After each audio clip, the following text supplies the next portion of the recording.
Ito ang Bombo Radio Philippines. Fully digitalized. Numero 1 sa balita, komentaryo, drama at serbisyo publiko. Bombo Radio Philippines. Bombo Radio Philippines. Ang inyong number 1 at most trusted radio network in the country. Basta Radio Bombo! Oras sa Bombo Radio Iloilo, Philippine Standard Time, 50 minutos na nakaligad sa takna ng alas 11. Welcome sa pagpangalagad sa Bombo Hanay sa Udto diri sa DYFM Bombo Radio Iloilo, ang flagship stations on the number 1 most trusted radio network kinakantri ang Bombo Radio Philippines. Adlaw kita karon sa Martes, Enero 2, tuig 2024. Sa gihapon inimulagan nimo ang Kurman, Bombo Chama Blanco Hover. Sa mga nagapaunag karon nga mga balita, pagsugalaw sa 2024 sa Western Visayas, generally peaceful sunod sa Police Regional Office 6. Crime rate nagnubo. Sa biyak nga bahin negatibo sa stray bullet incident ang lapas sa police station. Pero may na-record sa duha ka found slug. Anong kinalain sa stray bullet kag found slug man? Ibalon ta na karon samtang minor de edad nga nagpangtiro sang airgun, tuyo lang man kuntani nga salbaro ng iya sining abyan kay bunon sang iya sining autor. Biktima gindangat karon sa ospital. Iloilo Police sa Provincial Office makabig nga malawig pa nga proseso ang hulaton kung magpaidalom sa ballistic examination ang nasapuan sining bala. Now sa may compound ni First District Congresswoman Doc Nanay Janet Tagarin. Samtang pondo sang Iloilo Province subong nga tuig 2024 mas mataas kung ipaanggid sang tuig 2023. Kag no sticker, no travel policy, enhanced LPTRP nagsugod na. Amo ni ang mga dalaguan sining mga balita kag impormasyon nga may sentro karon sa aton sining pagpangalagad sa gihapon diri sa palatuntunan na Bombo Hanay sa Udto. Sa aton sini iya nga mga kabomboti first day subong sa pagbalik sang trabaho sa tuig 2024. Ano ang iban dira may mga ginatawag pang hangover sa malawig sini iya nga bakasyon sa aton man sini iya nga pagsugalaw sang bagong tuig. Sa nasiling na naton bagong tuig bago man iya nga bahin sang aton sining kabuhi bilang mga Ilonggo at the same time bilang mga empleyado sa nagkalain-lain man sini nga institusyon sa mga opisina sa gobyerno, sa mga talatapan sa pribado sini iya nga sektor. O di kabay pa nga kung ano tuya ang mga hindi amo nga nahimo ninyo sa tuig 2023, kabay pa nga sa tuig 2024 mag-umpisa sang panibag-o sini. Nga bahin naman sang imo sini iyang pagsugod bilang isa ka empleyado, bilang isa ka trabahante, bilang isa ka opisyal sang aton sining gobyerno. Samtang sa aton sinikaron iya nga mga taga-palamati sa iban pa nga mga talupang nun kaga mga mainit nga balita diri sa palatuntunan na Bombo Hanay sa Udto pasiplatan manaton ang mga mainit karon iya nga balita nasyonal diri man sa aton sini nga pagpangalagad. Istoryahan naton abi ining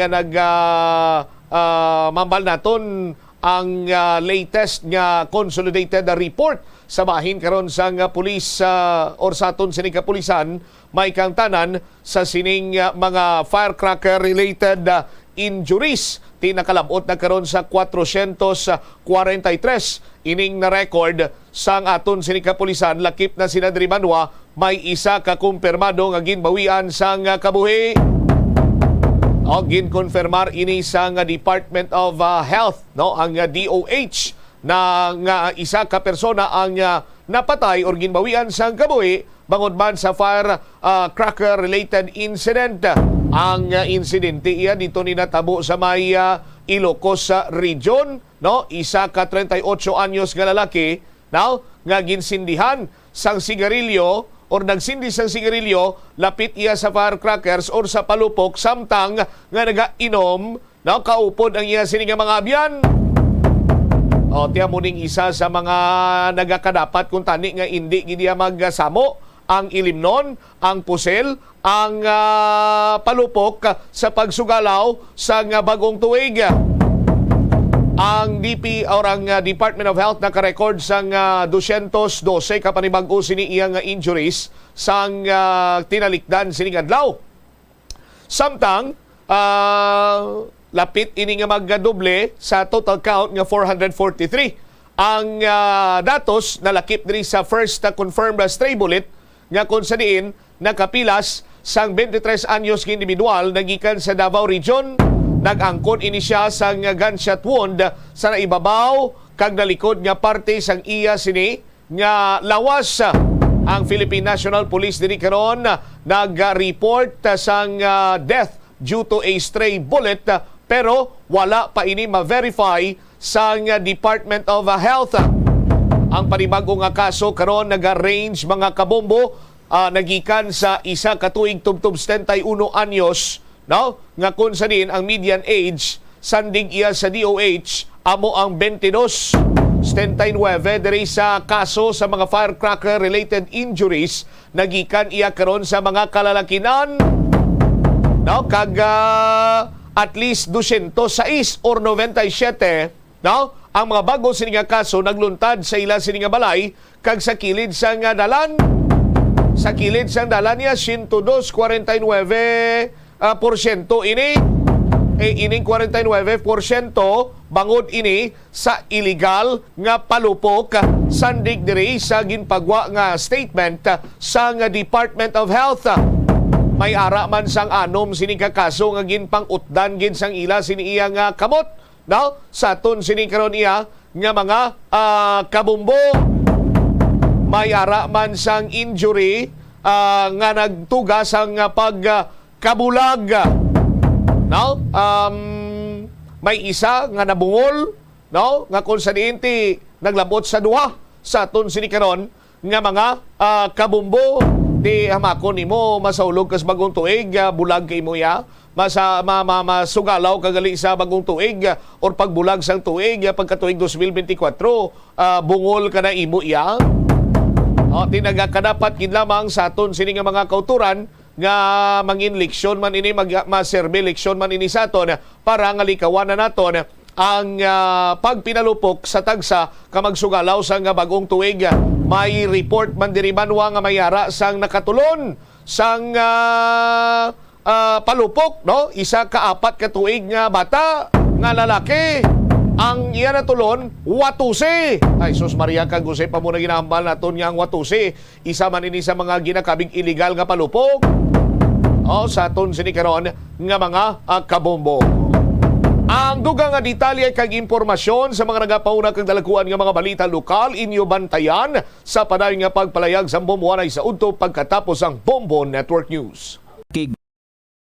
Stress kag disappointment sa kabuhi, nagadesisyon kamo nga wala ninyo ginapalibugan kag ginapadalman. Gani likawi nga maghimo sang desisyon kung ikaw ang akig. Hatagi sang oras ang imong kaugalingon, bangod ang imong first idea ang hindi mo man kon kaisa makabig nga best idea. Makabulig man nga magpangayo sang perspektibo sa ibang nga tawo, ilabi na kon siya ang nagapangatubang man sang kaangay nga sitwasyon sa ilang nga kabuhi. Kung ang desisyon nga imo ginhimo ang wala nangin madalagon, hindi napagbasulon ang kaugalingon. Mga kabombo nga motorista, yari ang mga pamaagi agud makatipid ka sa gatong. Ipasiguro nga yara permi sa maayong nga kondisyon ang imo salakyan. Check yara ang imo nga goma kag siguraduha nga yara sa husto nga tire pressure. Likawan nga naka-idle ang makina sang imo salakyan bangod nagakonsumo ini sang gatong. Buksi ang bintana sang imo salakyan kag magamit lamang sang aircon kung kinahanglan. Kag pagkamaayuha nga mag-commute na lang o kung maglakat-lakat kung malapit man lang ang imo kadtuan.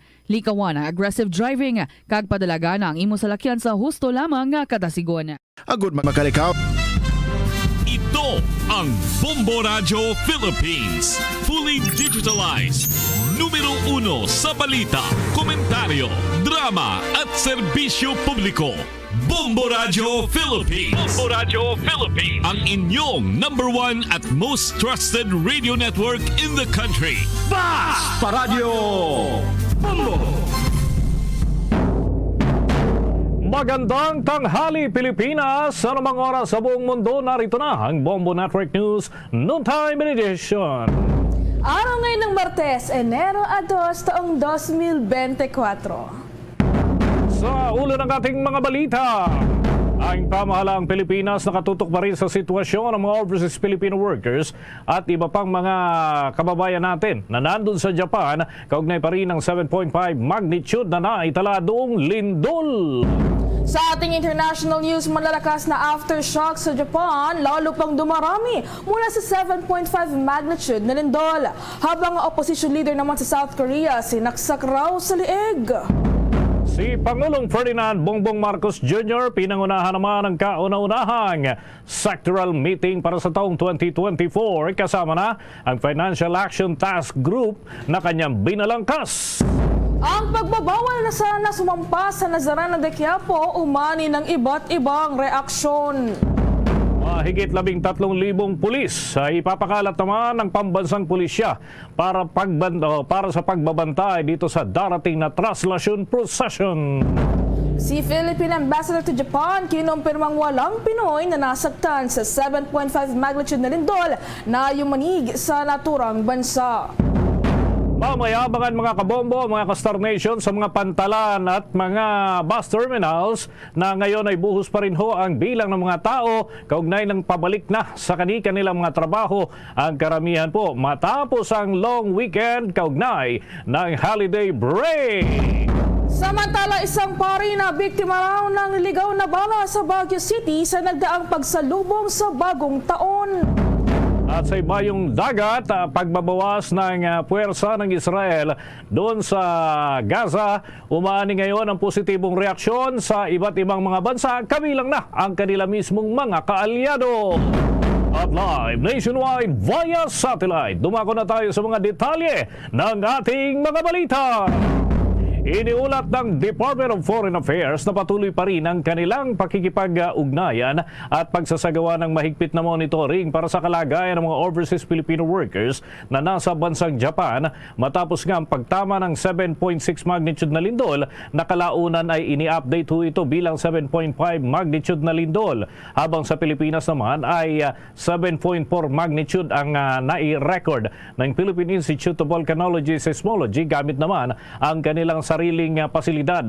Sa isang pahayag ay sinabi nga ng Department of Foreign Affairs Undersecretary na si Eduardo de Vega, partikular nilang tututukan yung sitwasyon ng mga Pinoy na nasa Majiwa at Ishikawa Prefecture, at ito ay yung mga lugar na pangunahing naapektuhan ng malakas na pagyanig at patuloy pa rin ang mga aftershocks na nararanasan sa mga nakalipas na oras. Dagdag pa ng opisyal, wala pang naiulat ng mga Pilipinong nasugatan o nasawi dahil naman sa lindol, ngunit patuloy ang kanilang gagawing verifikasyon sa bawat impormasyong kanilang natatanggap upang matiyak ang kalagayan ng ating mga kababayan na nasa maayos sa kabila nga ng nangyaring pagyanig at nasundan pa ng malaking sunog dahil pa rin sa naturang mga pagyanig dulot ng 7.5 magnitude na lindol. Samantala, sa kaugnay ng pag-uulat, ang pamahalaan raw na katutok sa sitwasyon ng mga overseas Filipino workers sa Japan kaugnay sa 7.5 magnitude na lindol.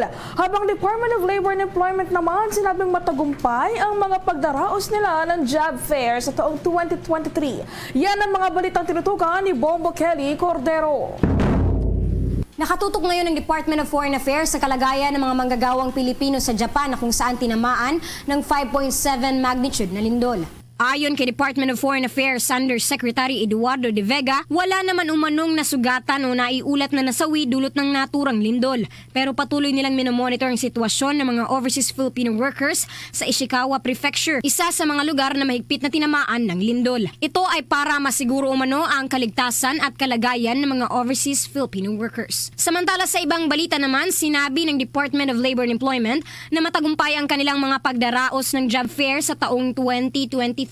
Ayon kay Attorney Benjo Benavides, Undersecretary ng DOLE, halos 1,500 na job fairs umano ang naisagawa nila at ng Public Employment Services Office sa lahat ng probinsya at munisipyo. Sa higit 1,000 job fair, nilahukan ito ng halos 400,000 rehistradong naghahanap ng trabaho at higit 27,000 employers na nag-aalok ng 2.2 million na bakanteng trabaho. So ang dami pong bakanting trabaho ang na-solicit po natin during the conduct of the job fair nationwide.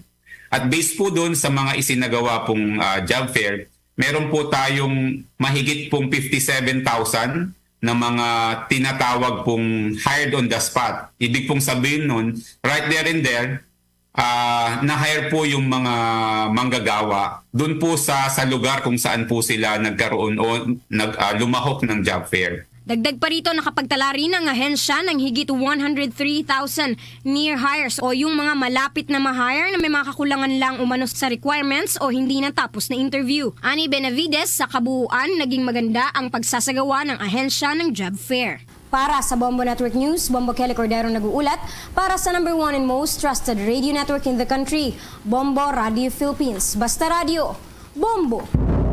At mga kabombo, mga ka-Star Nation, oras natin sa buong kapuluan, 5 minuto na ho. Makalipas ang alas 12 ng tanghali sa karagdagan pa nating balita. Nagpahayag ng kahandaan na magpaabot naman ng tulong ang Sandatahang Lakas ng Pilipinas para dun sa mga biktima ng magnitude 7.6 magnitude na lindol na tumama sa malaking bahagi ng bansang Japan. Sa isang pahayag ay muling binigyang diin ni Armed Forces of the Philippines Chief of Staff General Romeo Browner Jr. ang buong suporta nito para sa Japan Self-Defense Force na kasalukuyan pong abala sa pagharap sa panibagong krisis dulot nga ng naturang malakas na lindol. Anya, ito ay bahagi ng commitment ng Armed Forces of the Philippines sa Japan Defense o Self-Defense Force para naman sa isang mas matibay at matatag na ugnayan ng Pilipinas at ng bansang Japan na isaan niyang mahigpit na kalyado, kaibigan at kasangga ng ating bansa sa maraming pagkakataon.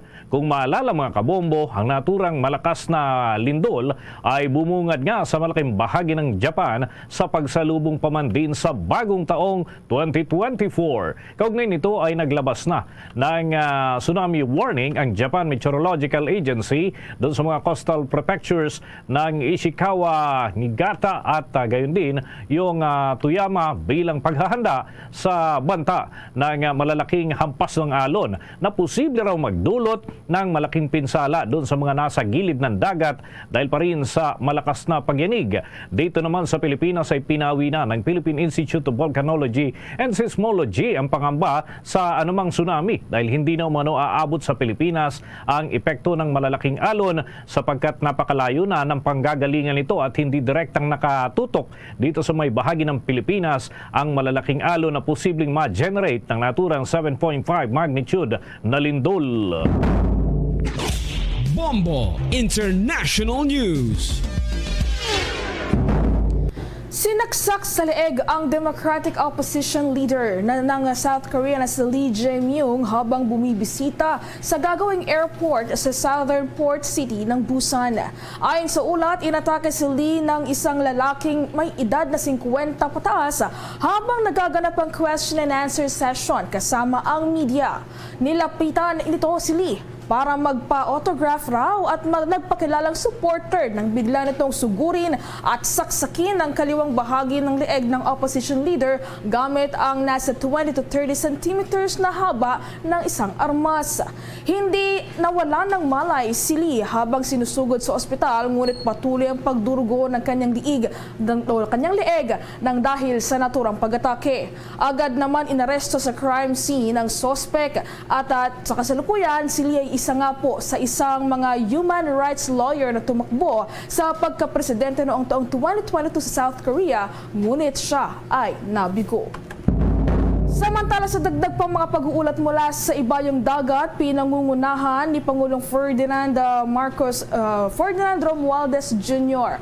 ang sectoral meeting ngayong Martes, Enero 2, 2024. At ito nga po ay kasama ang Financial Action Task Force upang alamin ang katayuan ng Pilipinas. Bahagi ng agenda sa nasabing pulong ang issue sa money laundering at kung paano napapapondohan ang terorismo sa ating bansa.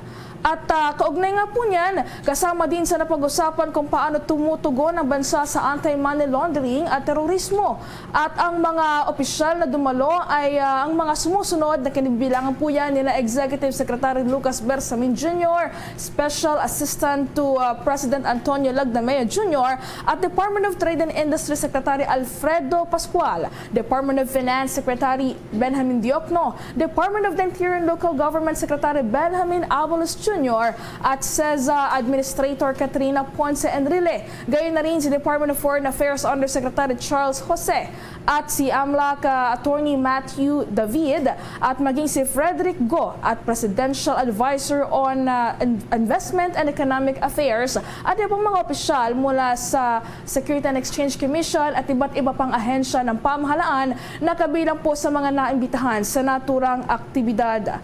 Ang naturang aktibidad ay nagsasali kung paano nilalaundered ang pera at ang terorismo ay pinapondohan at nagtataguyod ng mga pandaigdigang pamantayan upang pagaanin ang mga panganib at tinatasa kung ang mga bansa ay gumagawa ng epektibong pagkilos pahinggit sa mga suliraning kinakaharap ngayon ng Pilipinas.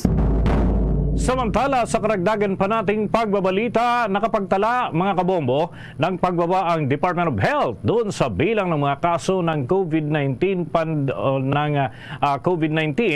dito huyan sa ating bansa sa kanilang mga monitoring na isinasagawa at sa huling araw nga ng 2023 ay inihambing ito doon sa pre-holidays record ng naturang kagawaran. Base nga sa naturang data ng Epidemiology Bureau ng Department of Health, ibinigay ni Secretary Teodoro Herbosa ang naturang data at isinapubliko. At ayon sa kalihim, kanyang nagawa ang paglilibot sa mga ospital. Nitong nakalipas na mga araw, kasama na yung obserbasyon doon sa kakaunti lamang ng mga kaso raw ng naturang sakit na kanilang natukoy sa mga pagamutan. Taliwas doon sa mga dating nai-record na punuan ng mga ospital dahil pa rin sa mga kaso ng COVID-19. Paliwanag pa ng kalihim ang pagbaba sa bilang ng mga kaso ay marahil dahil na rin sa nagdiwang ang mga tao ng kanilang, sa kanilang mga tahanan sa pagsalubong sa bagong taon kumpara nung long weekend, long holiday rush, mga kabombo, kung saan ang karamihan ay madalas na nangyayari yung mga selebrasyon at iba pang aktibidad sa mga labas ng kanilang tahanan, sa mga shopping malls at maraming iba pa mga sale na isinasagawa at mga kaakibat na aktibidad. Kaya naman, tumaas daw noon ang kaso ng COVID-19 at iba pang respiratory illnesses. Kabilang na yung influenza-like illnesses na kanila ding mahigpit na minomonitor nito pang nakalipas na mga araw. Base nga sa panibagong impormasyon mula sa tanggapan ng naturang ahensya, nakapagtala ang ating bansa ng karagdagan hong 521 na mga kaso sa nakalipas na Disyembre 29 taong 2023, kung saan ay mas mataas yan kumpara dun sa daily cases na naitatala katulad na lamang noong Disyembre 24 at Disyembre 26 ng taong 2023. Saan pa ng kalihim sa publiko daw ay dapat may konsidera bilang isa lamang sa mga sakit na may mababang kaso ang COVID-19 at hindi na ito dapat na magdulot pa ng alarma o pagkatakot ng maraming mga individual dahil kakaunti na lamang yung mga kasong naitatala ng mga kahalintulad na sakit, lalo na sa mga pampublikong paggamutan, bagay na naging sadya din ng kalihim sa kanyang paglilibot maliban pa doon sa kahandaan kaugnay ng pagsalubong sa bagong taon na isinagawa nitong mga nakalipas na araw. Bago pa man kasi yung pagsalubong sa bagong taon, may mga na-detect, may mga na-monitor na naging biktima ng iba't ibang klase ng aktibidad, dulot pa rin ng paghahanda sa bagong taon. Samantala, tinatarget ngayon ng Department of Health na magpatupad ng modernisasyon sa buong kagawaran ng kalusugan ngayong taong 2024. Ayon kay Department of Health Secretary Ted Herbosa, sa ngayon ay binabalangkas na ng mga opisyal ng kanilang kagawaran ang mga plano nito para gawing moderno ang Department of Health. Ito ay alinsunod pa rin sa layunin ng ahensya na mas matugunan pa ang issue sa inequity sa mga probisyon ng primary healthcare services para sa mga Pilipino. Aniya, kabilang sa kanilang mga inihahandang plano ay ang pagtatayo ng mga ambulatory primary care centers na mayroong kumpletong laboratorio, mga gamot at mga imaging upang hindi na kailanganin pang makipagsiksikan na makabayan natin mga pasyente sa malalaking mga pagamutan dito sa ating bansa. Ang paglikha ng National Ambulatory at Urgent Care Center sa buong bansa ay inaasahang siguradong makakatanggap ng ang lahat ng partikular na nga po itong mga kabayan at mga may hirap ng mga healthcare services ng pamahalaan na kahadin tulad ng mga serbisyong iniaalok ng mga modern hospitals. Kaugnay nito ay inihayag din ng naturang kagawaran na tinatarget din ito na dagdagan pa ang immunization coverage ng hanggang 95% para yan sa mga batang may edad na 5 taong gulang. Layo niya naman ito na mapababa rin ang undernutrition rate na sa mga bata mula sa kasalukuyan 27% na naitatala ng kagawaran. Gayun din ang target na mapababa pa ang maternal mortality death at ang teenage pregnancy sa bansa at maging sa mga kaso ng tuberculosis at human immunodeficiency virus at iba pang mga sakit na naitatala ng naturang kagawaran dito sa Pilipinas.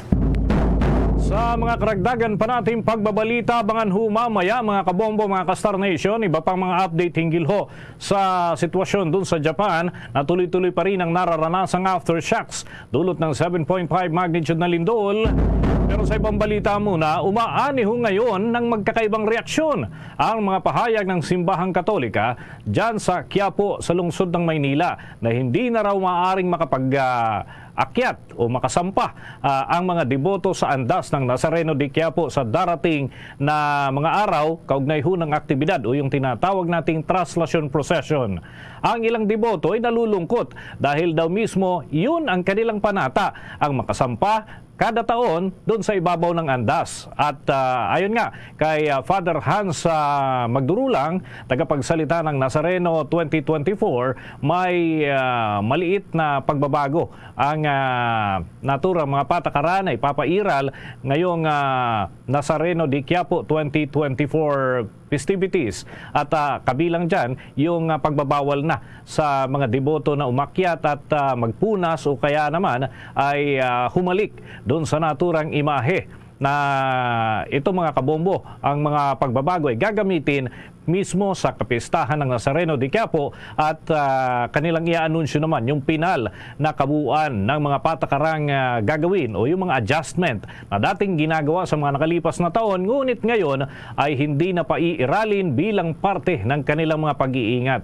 Ayon sa nakatalagang, ayon dito kay Magdurulang, ang andas na gagamitin ay mayroong babalutin ho yan ang salamin para naman mapanatili ang preserbasyon nitong Nazareno de Quiapo habang makikita pa rin ang naturang andas mula sa malalayong lugar kahit matatanaw pa rin ng ating mga kababayan, kaya ho salamin ang gagamitin. Git nito, ang pagpapanumbalik ng kaayusan ay bahagi ng kanila umanong napagkasunduan at pagsasaayos na gagawin sa pagdiriwang. Higit sa lahat ay yung tungkol sa Nazareno na baka raw madamage o mapinsala dahil naman sa kalumaan na ng naturang imahe, ngunit puwersa ng mga tao ay hindi matatawaran kapag panahon ng kapiestahan dahil naghihilahan at kung magkaminsan ay nababaling sa iba't ibang direksyon ng naturang andas, bagay na pinangangambahan na ang imahe ay mapinsala dulot pa rin ng hilahan, lalo't iba't ibang grupo ang humahatak doon sa lubid na ginagamit kapag araw ho ng kapiestahan ng Nazareno de Quiapo. Kahit sa pahalik pa lang ay buhos na ang mga tao. At ayon nga sa tagapagsalita ng simbahan dyan sa Quiapo Church, maaring umabot sa 22 million ang kabuang bilang ng mga deboto mula sa nobinaryo. Ibig sabihin, yan po yung unang bahagi ng aktibidad para sa piyesta ng Nazareno de Quiapo hanggang tuloy-tuloy pa yan hanggang 10 ng Enero ng taong 2024. Dahil kahit nakabalik na ho ang andas sa 9 ay mananatili pa rin mga kabombo kabombo, ang iba pang aktibidad may kinalaman pa rin sa kapiestahan ng Nazareno de Quiapo. Kaya naman pinapaalalahanan niya ang mga deboto na papasok sa simbahan na magdala ng kanilang face mask at ganun din yung alcohol para naman may pang-disinfect sa kanilang kamay, lalo't napakaraming tao ang inaasahan nga 22 million sa kabuuan ng aktibidad. May kinalaman pa rin dyan sa kapiestahan ng Nazareno de Quiapo ang may tatala at common pa rin mga kabombo sa Metro Manila ang flu-like illnesses, bagay na kinakailangan umanong pag-ingatan ng mga deboto lalo't siksikan ng mga tao sa naturang panahon. Sa kaugnay pang mga pagbabalita, abot sa migit 13,000 na kapulisan ang ipapakarat ng Philippine National Police para sa pagbabantay sa inaabangang Traslasyon 2024 o Pista ng Itim na Nazareno sa darating yan na Enero 9 ng taong kasalukuyan. Ayon kay Philippine National Police Chief Police General Benjamin Acordo Jr., target itong mag-deploy ng nasa kabuang 13,691 na mga pulis bilang paghahanda pa rin yan sa inaasahang pagdagsa ng mga deboto sa naturang malaking aktibidad. Mula sa naturang bilang ng mga kapulisan, mga kabombo at Kester Nation, target ng pambansang pulisya na i-deploy sa naturang malaki aktibidad ay aabot sa 5,602 na mga police officers ang kanilang ipapakalat para sa pagbabantay naman sa gagawing Walk of Faith o prosesyon mula doon sa Quirino Grandstand hanggang sa Quiapo Church. Tinatayang aabot kasi sa milyong-milyong mga lokal at deboto ang inaasahang makikiisa sa pagdaraos ng Pista ng Itim na Nazareno na posible pa anyang madagdagan. Samantala, kaugnay nito ay patuloy naman ang pagpapaalala ng pambansang pulisya sa publiko at mga deboto hinggil sa mga ipinagbabawal na dalhin sa kasagsagan ng nasabing aktibidad. Kabilang na riyan ang pagdadala ng backpack sa mga itinalagang controlled areas, gayon na rin ang pagsusuot ng bull caps at payong, gayon na rin ang pagdadala ng water bottle at canister at iba pa na mga ipinagbabawal sa loob ng mga restricted areas sa nasabing aktibidad. At abangan mga kabombo, mga ka-Star Nation, ng Bombo Radio Philippines ay maghahatid po sa inyo ng mga pinakauling kaganapan kaugnay nga nitong piyesta ng Nazareno de Quiapo sa mga darating na araw. Pahalik pa lang, may mga update na ho tayong ipagkakaloob sa ating mga taga-subaybay at yan ay hatid ng Bombo Radio Philippines, mga kabombo, mga ka-Star Nation. So tutok lamang dito sa mga palatuntunan ng Bombo Radio Philippines. Samantala, kuha pa tayo ng mga karagdagang report mula sa ating mga kasamahan. Yung bilang ho ng mga naitalang biktima ng paputok sa bansa ay umaakyat pa ho ang bilang. Nalagpasan na ho yung pinangangambahan ng Department of Health na 400 yung binabanggit ho kahapon. Nalagpasan na ho ito at posibleng magrekomenda rin ang ahensya ng mga bagong patakaran at batas na aamyenda raw doon sa umiiral na Republic Act 7183 dahil naman sa mataas na bilang ng mga biktima ng paputok. Alamin natin ang mga update mula kay Bombo JC Galvez. Umakyat na sa 443 ang bilang ng mga naputukan sa bansa. Batay sa pinakauling datos ng Department of Health, 441 dito ay dahil sa paggamit ng fireworks, isa dahil sa watusi ingestion at isa naman ang naitala dahil sa stray bullet o ligaw na bala. Halos 6 sa 10 kaso ay mula sa National Capital Region na pumalo na sa 254 fireworks-related injuries o 57%. Sinundan ng Ilocos Region na mayroong 36 cases o 8%. Ang Cagayan Valley naman ang pumangatlo sa may pinakamataas na bilang kung saan mayroon ng 35 cases o 8%. At Calabarzon na mayroong 28 cases o 7%. 97% ng mga naputukan ay nangyari sa bahay at sa lansangan kung saan karamihan ay mga kalalakihan ang gumagamit. Dahil dito, ayon kay Department of Health spokesperson Undersecretary Eric Tayag, posibleng magrekomenda sila ng bagong batas na mag-aamyenda yan sa Republic Act 7183 dahil sa patuloy na paglobo ng fireworks-related injuries sa bansa. Sa ngayon po, mga ordinansa lang po kasi yung nilalabas na kung saan may executive order na bawal yung paggamit ng paputok sa mga bahay po. Ay baka mamaya pinagbawal mo nga yung mga paputok, kanya-kanya namang gawa ng paputok. Una nang inihayag ni Yusek Tayag na sa oras na umakyat sa mahigit 400 ang bilang ng mga naputokan ngayong bagong taon, rerepasuhin ng DOH ang kanilang pamamaraan ng kampanya laban sa iwas paputok. Nagpaalala naman ng ahensya sa publiko na sikapin na iwasan ng mga injuries o pagkamatay mula sa mga ligaw na bala at aksidente dahil lamang sa kalasingan. Ayon pa sa ahensya, alam ng mga gun owners na ang pinaputok na baril pataas ay bababa rin at makakapaminsala pa ng mga sumasalubong lamang ng bagong taon. Para sa Bombo Network News, ako si Bombo JC Galvez, nag-uulat para sa number 1 and most trusted radio network in the country, Bombo Radio Philippines, Basta Radio, Bombo! Mga kabombo, mga ka-Star Nation, oras natin sa buong kapuluan, 24 na minuto na makalipas ang alas 12 ng tanghali. Abangan ho mamaya mga kabombo dyan sa mga pantalan sa iba't ibang dako ng ating bansa at balik na ho sa buhos yung mga tao na umuwi ng lalawigan. Ngayon mga kabombo ay imo-monitor natin yung mga lugar na pinupuntahan ng ating mga kababayan, yung mga terminal ng bus sa mga lalawigan. Ganun din ho yung mga pantalan dito sa Metro Manila, ganun din sa mga karatig na lugar upang matukoy ho natin kung alin ang congested ng mga lugar ngayong panahon po na ito na balikan ng mga bakasyonista.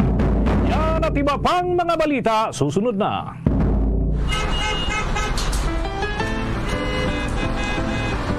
There's nothing like your go-to partner on the way to school, on the way to work, on the way to wherever. Dunkin' Coffee. Get it on the go. Hot, iced, or in a box to share. There's nothing like Dunkin' Coffee. Get it on the go. At ngayon, sa pagpapatuloy ng iba pang pangunahing mga balita. Iniulat ng Department of Social Welfare and Development na umabot na sa 10 million pesos ang halaga ng tulong ang kanilang naipamahagi sa mga katutubo sa pamagitan niya ng kanilang Upland Pag-abot Program. Nitong pinalitang taon lamang ayon yan sa ahensya. Kabilang sa kanilang naipamahagi ay mga food packs at ipinansyal na tulong para sa mga kabayan natin mga katutubo. Partikular na kanilang binigyan ng ayuda ay ang mga katutubo mula sa Mabalacat, Florida, Blanca at Poracas doon sa Pampanga at maging sa Capas Tarlac. At sinabi parang ahensya na mula naman na umarangkada ang pag-abot sa Pasko ay umabot na sa 800 mga individual at batang nasa lansangan ang naiuwi sa kanilang mga pamilya o ang iba naman ay dinala sa Department of Social Welfare and Development Centers at Residential Care Facilities upang pansamantalang manirahan. Tiniyak naman ng naturang kagawaran na patuloy ang kanilang gagawing pag-iikot sa buong Metro Manila ngayong taong 2024 para pa rin sa pagpapaabot yan ng tulong sa ating mga kababayang nangangailangan. At mga kabombo, mga ka-Star Nation, kuha tayo ng update dyan sa mga apektadong drivers ng mga jeepney na hindi raw nakapag-consolidate. Tutulungan pa rin ng Office of Transportation Cooperatives. Paano nga ba yung magiging sistema ng pagtulong at paano ito i-avail ng mga drivers? Alamin natin yan sa pagtutok naman ni Bombo Trupio Anwada Jr. Magbibigay ng tulong ang gobyerno sa mga apektadong tsuper ng jeep na hindi nakapag-consolidate ayon sa Office of Transportation Cooperatives. Base sa datos ng tanggapan, nasa 70% na ang nakapag-consolidate na mga operator ng jeep sa buong bansa, habang 40% pa lamang sa kabuuan sa Metro Manila. Ayon kay OTC Chairman Jesus Ferdinand Ortega, ang mga habol na mag-consolidate ngayong Enero ay bibigyan pa rin ng tsansa. Pagtutuunan din ng Department of Transportation ang pagkakaroon ng sapat na sasakyan ang publiko ngayong taong 2024. Ang mga consolidated na mga units ay papayagang mag-apply ng special permit para mamasada o pumasada sa mga ruta na walang consolidation. Operators na hindi nila consolidate yung kanilang prangkisa ay talagang hindi na sila pwedeng babiyahe yung kanilang sasakyan, pero bibigyan natin sila ng due process. Drivers ng mga operators na hindi nag-consolidate, definitely pwede natin silang magbiyahe, matulungan magbiyahe yung mga drivers doon sa mga operators na sasalo dun sa mga na hindi nag-consolidate. Ayon kay Federico Joseph, isang operator ng jeep na nakapanayam ng Bombo Radio, na hindi nila kakayanin ang pagpasok sa modernisasyon dahil uutang umano sila ng may halagang milyon. Hindi umano makatarungan kung kukunin ang kanilang prangkisa at hindi napapayagang mamasada. Basta naisip ko bang Sa akin na nag-practice ako. Hindi nila makukuha sa akin yun.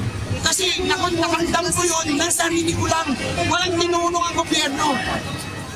Sa sarili kong pagsisikap, bumibiyahe ako ng umaga, gabi, pahinga, biyahe. Pakandam ko yun, nanulit ko sa mga kita ng sarili kong diskarte, sarili kong pawabarat. Tapos kayo kukuhain lang nila sa akin. Yun ang hindi ko mapapaya. Ani namin yun. Ang kabuhayan namin yung kukuha sa amin. Gagawin namin sa unita ng modelize. Wala naman practice.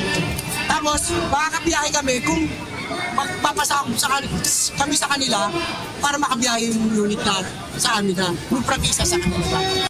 Ang PUV modernization ay bahagi ng programa ng pamahalaan na i-modernize ang mga tradisyonal na mga pampublikong jeep sa bansa. Magiging isang kooperatiba o korporasyon na ang driver at operator ng mga pampublikong sasakyan. Para sa Bombo Network News, Bombo Tropio Anwada nagulat para sa #1 and most trusted radio network in the country, Bombo Radio Philippines. Basta Radio, Bombo! Sa ibang mga balita, binuksan muli ng Commission on Elections ang registration sa loob ng 272 days para sa mga overseas voters.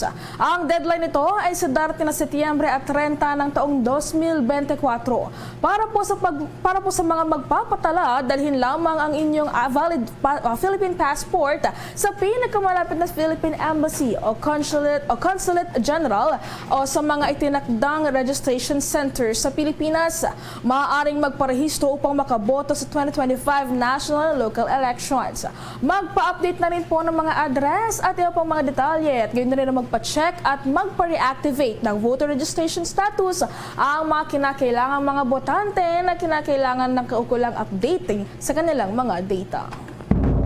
Mga kabombo, mga ka-Star Nation, tuloy-tuloy pa tayo sa ating pagbabalita.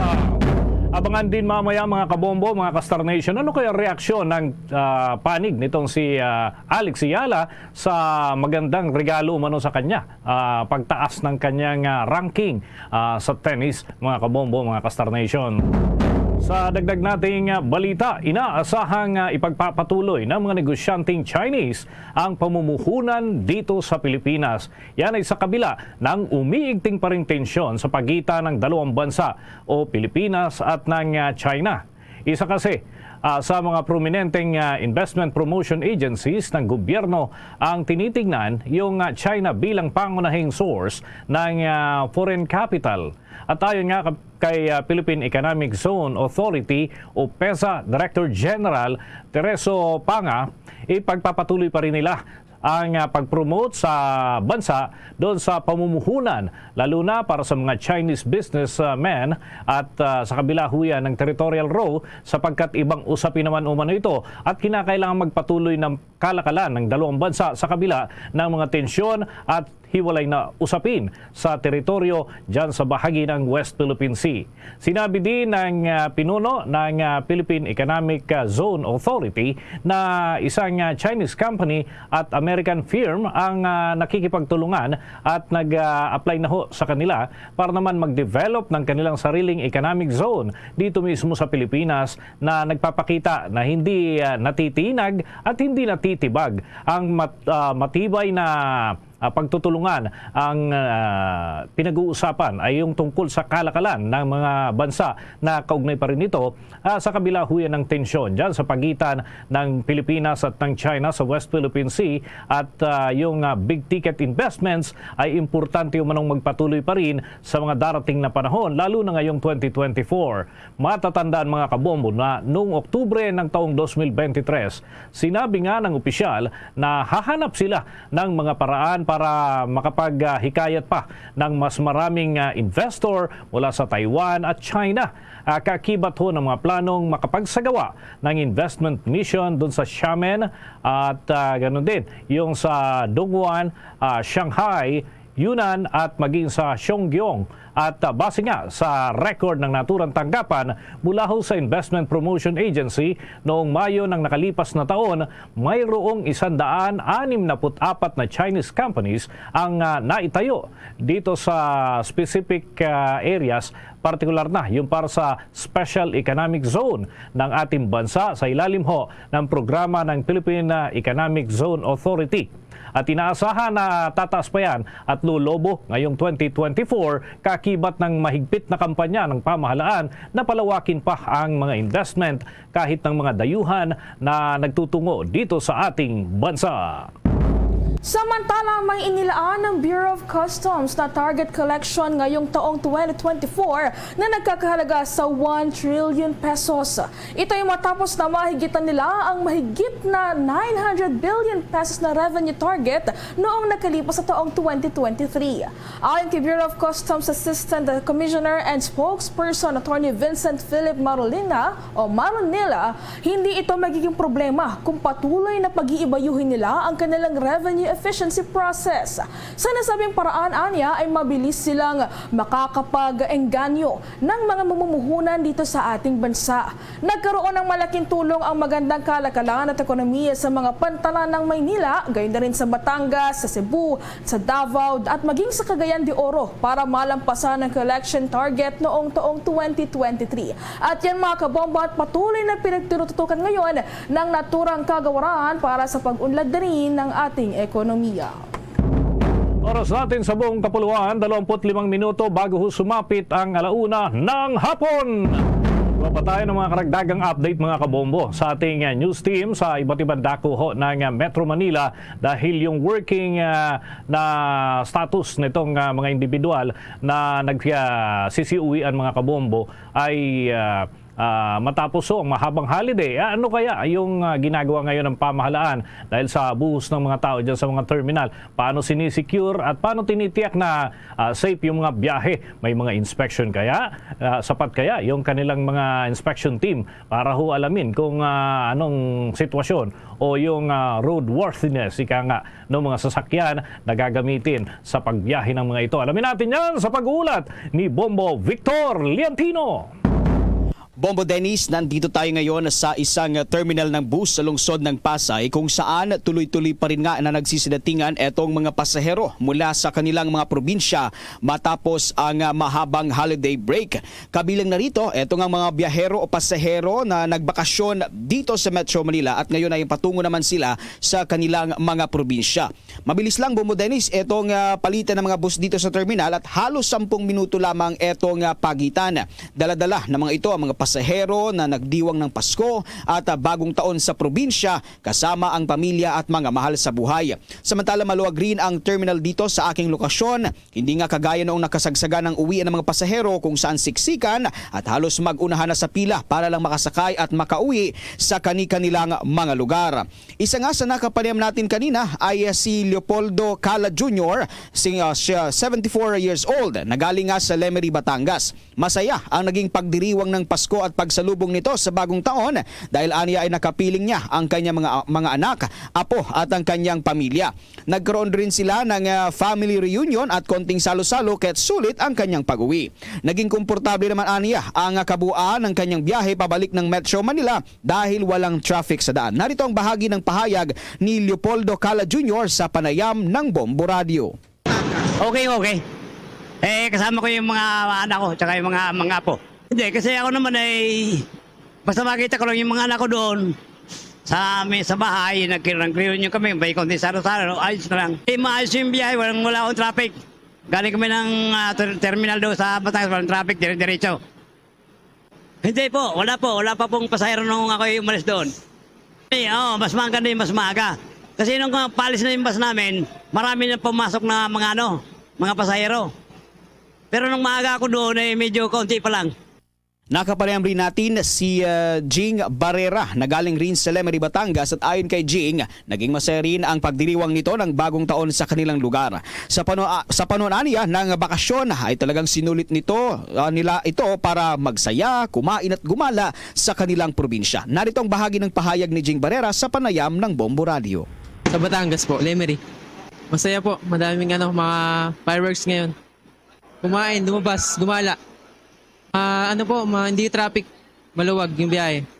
Bombo Dennis, dahil nga sa sunod-sunod itong mga nagsisidatingang pasahero at mayat-maya naman itong nagsisitungo dito sa harap ng terminal, itong mga e-trike, habal-habal at taxi na nag-aalok nga ng kanilang serbisyo dito sa mga nagsidatingang pasahero. Samantala sa ating paglilibot nga ay napansin natin na nagpapatupad naman ng mahigpit na seguridad ang mga terminal ng bus dito sa Metro Manila. Layo nito na matiyak pa rin ang safety ng mga pasahero na pauwi sa Metro Manila at patungo sa kani-kanilang mga probinsya. Okay, Bombo Vic, may tanong ko lamang, kumusta naman yung police visibility? Dahil pagka madaming tao, syempre hindi maiwasan, may mga sumisingit dyan na mga nagsasamantala. Paano naman yung presensya ng ating mga otoridad dyan sa mga bus terminals na inyong nalibutan, na puntahan ngayong araw na ito, Bombo Vic?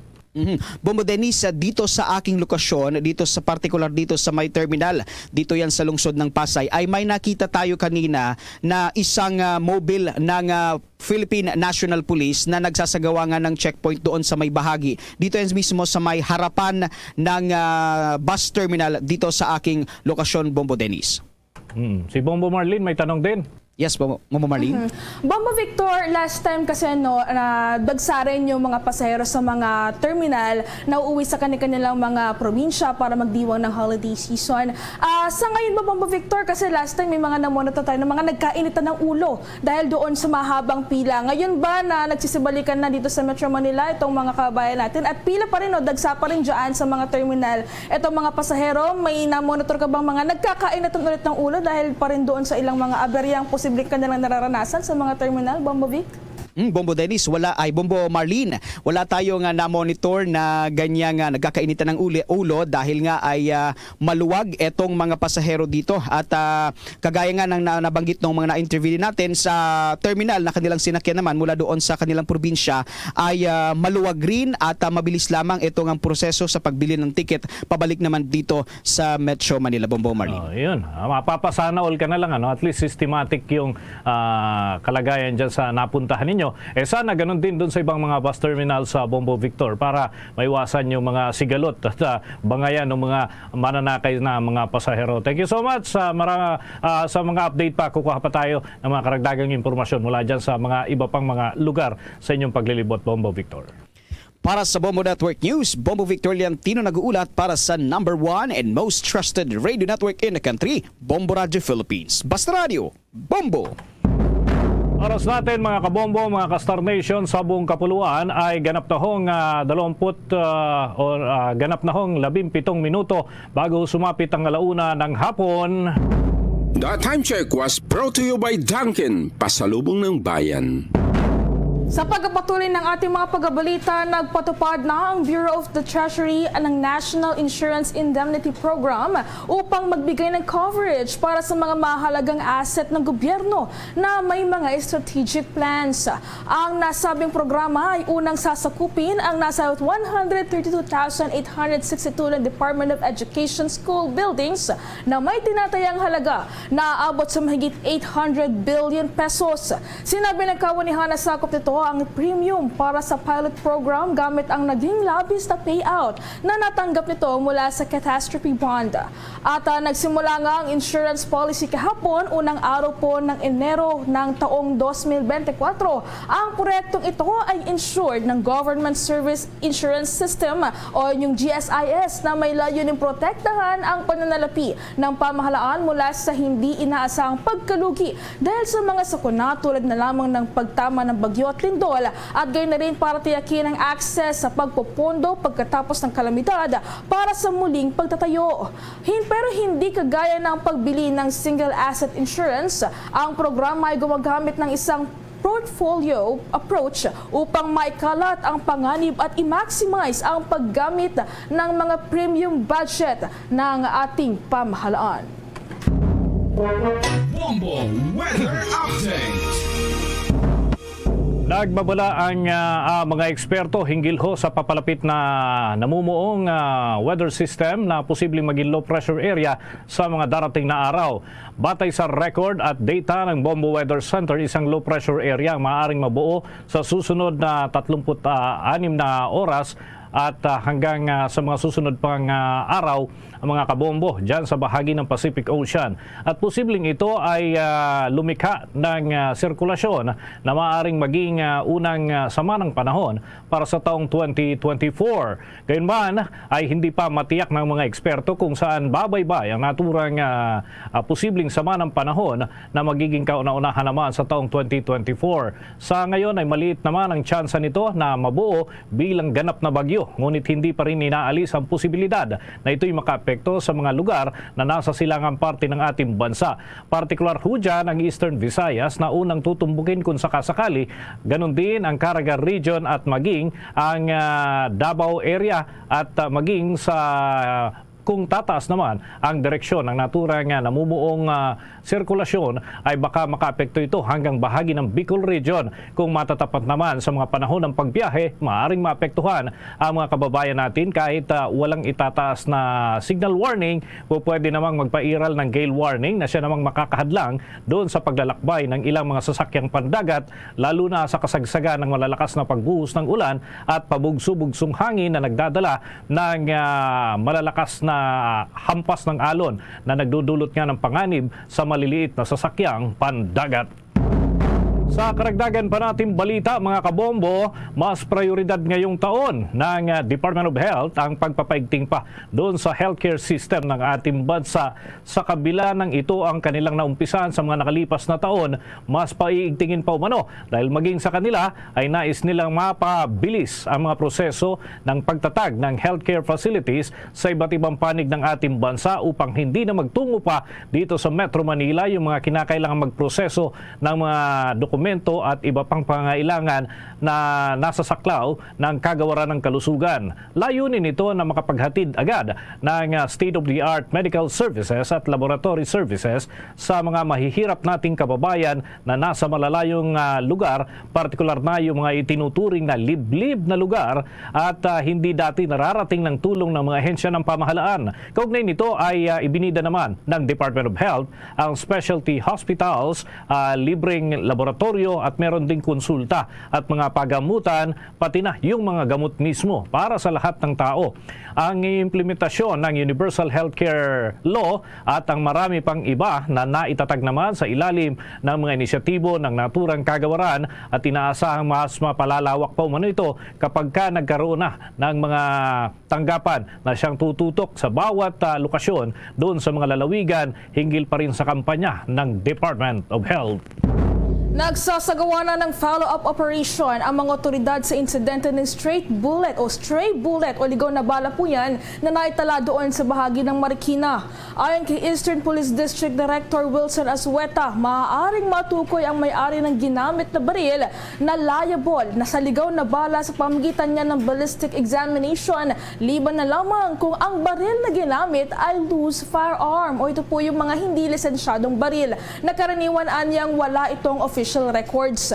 Sabi pa ng naturang opisyal na walang miyembro ng Eastern Police District na sangkot sa anumang insidente ng illegal na discharge of firearms o yung indiscriminate firing. Una na ngang iniulat ng Philippine National Police na 2 na ang kumpirmadong nasawi sa pagsalubong ng taong 2024, kung saan isa dito ay biktima ng ligaw na bala at ang isa naman ay nasawi ng dahil po yan sa paputok, habang umaabot na sa 509 na katao ang nasugatan ng paputok at isa pang individual ang nasugatan naman ng dahil sa stray bullet sa Barangay Fortune sa bahagi pa rin niya ng Marikina City. Sa pagkakataong ito mga kabombo, mga ka-Star Nation, kuha tayo ng mga balita mula sa ating mga himpilan, mula sa kanilang mga nakalap na impormasyon. Ang Philippine Ambassador to Japan ay may kumpirmasyon na ho hinggil sa kalagayan ng mga Pinoy sa kabila ho ng sunod-sunod ng mga aftershocks pa matapos ang 7.5 magnitude na lindol na tumama dyan sa bansang Japan. Alamin natin ang nakalap na impormasyon ng Bombo Radio Kawayan. Kinumpirma ng Philippine Ambassador to Japan na walang Pinoy na nasaktan sa 7.4 magnitude na lindol na tumama sa bansang Japan. Sa eksklusibong panayam ng Bombo Radio Kawayan kay Ambassador of the Philippines to Japan, Maylin Garcia Albano, Sinabi niya na patuloy ang pag-contact nila sa mga Pilipinong nasa mga apektado na lugar upang malaman kung sila ay naapektuhan ng lindol. Sa ngayon ay wala pa naman silang nakukuhang impormasyon na may mga nasaktang Pinoy. Ngayong araw naman ay magkikipag-ugnayan sila sa mga officer in charge ng bawat Filipino communities sa bawat prefectures upang matiyak na walang nasaktang Pinoy. Anya umaabot sa 1,300 ang bilang ng mga Pinoy sa bahagi ng Issaquah, habang sa Niigata naman ay nasa 2,900 at sa Yamagata ay nasa 1,200 ang nakatirang mga Pilipino. Karamihan anya sa mga ito ay mga anak at asawa ng mga Japanese nationals. Ayon pa sa Ambassador, magandang information dissemination sa bansang Japan dahil sa isa ito sa talagang tinututukan ng pamahalaan, pangunahin na sa mga natukoy na risky areas sa tsunami. Ganito ang bahagi ng pahayag ni Ambassador of the Philippines to Japan, Maylene Garcia Albano. Aawa ng Diyos, so far, negative naman po. So, mabuti naman yung reports natin. Wala pa po tayong nalalaman na Filipinos that have been affected by the earthquake so far. So, ngayon naman po is a holiday naman sa Japan. So, bukas po, as soon as we can get through to the officials in charge, yan naman po ang gagawin natin. I-confirm natin kung totoo bang okay lahat ng Pilipino sa atin in that area. Yan ang ulat mula rito sa Bombo Radyo Kawayan. Para sa Bombo Network News, ako si Bombo Jason Felina nagulat. Para sa number 1 and most trusted radio network in the country, Bombo Radyo Philippines. Basta Radyo, Bombo! Samantala, kumuha naman tayo ng update doon sa bahagi ng Matnog Port Management dahil nakaantabay raw po ito sa bus ng mga pasahero doon sa mga pantalan sa nasabing lugar. Yan ang tinutukan ng Bombo Radio Legazpi.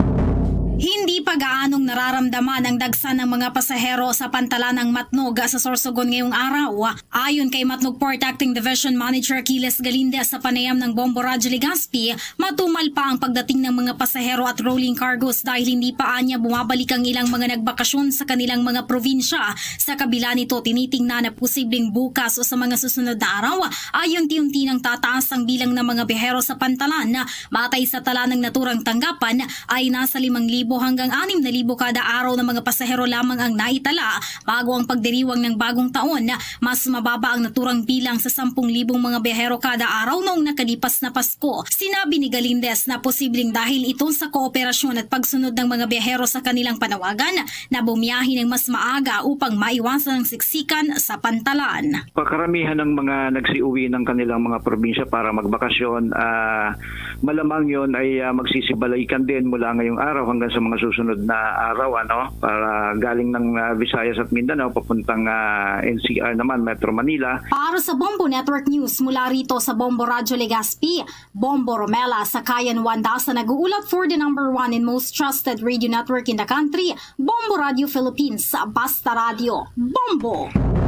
Yung Ibon Foundation ay tinawanan lamang daw yung pagtukoy doon sa anti-poverty o ng Anti-Poverty Commission ukol doon sa mga mangingisda at magsasaka bilang pinakamahirap na sektor sa ating bansa. Bakit kaya? Alamin natin yan sa nakalap na impormasyon ng Bombo Radio Iloilo.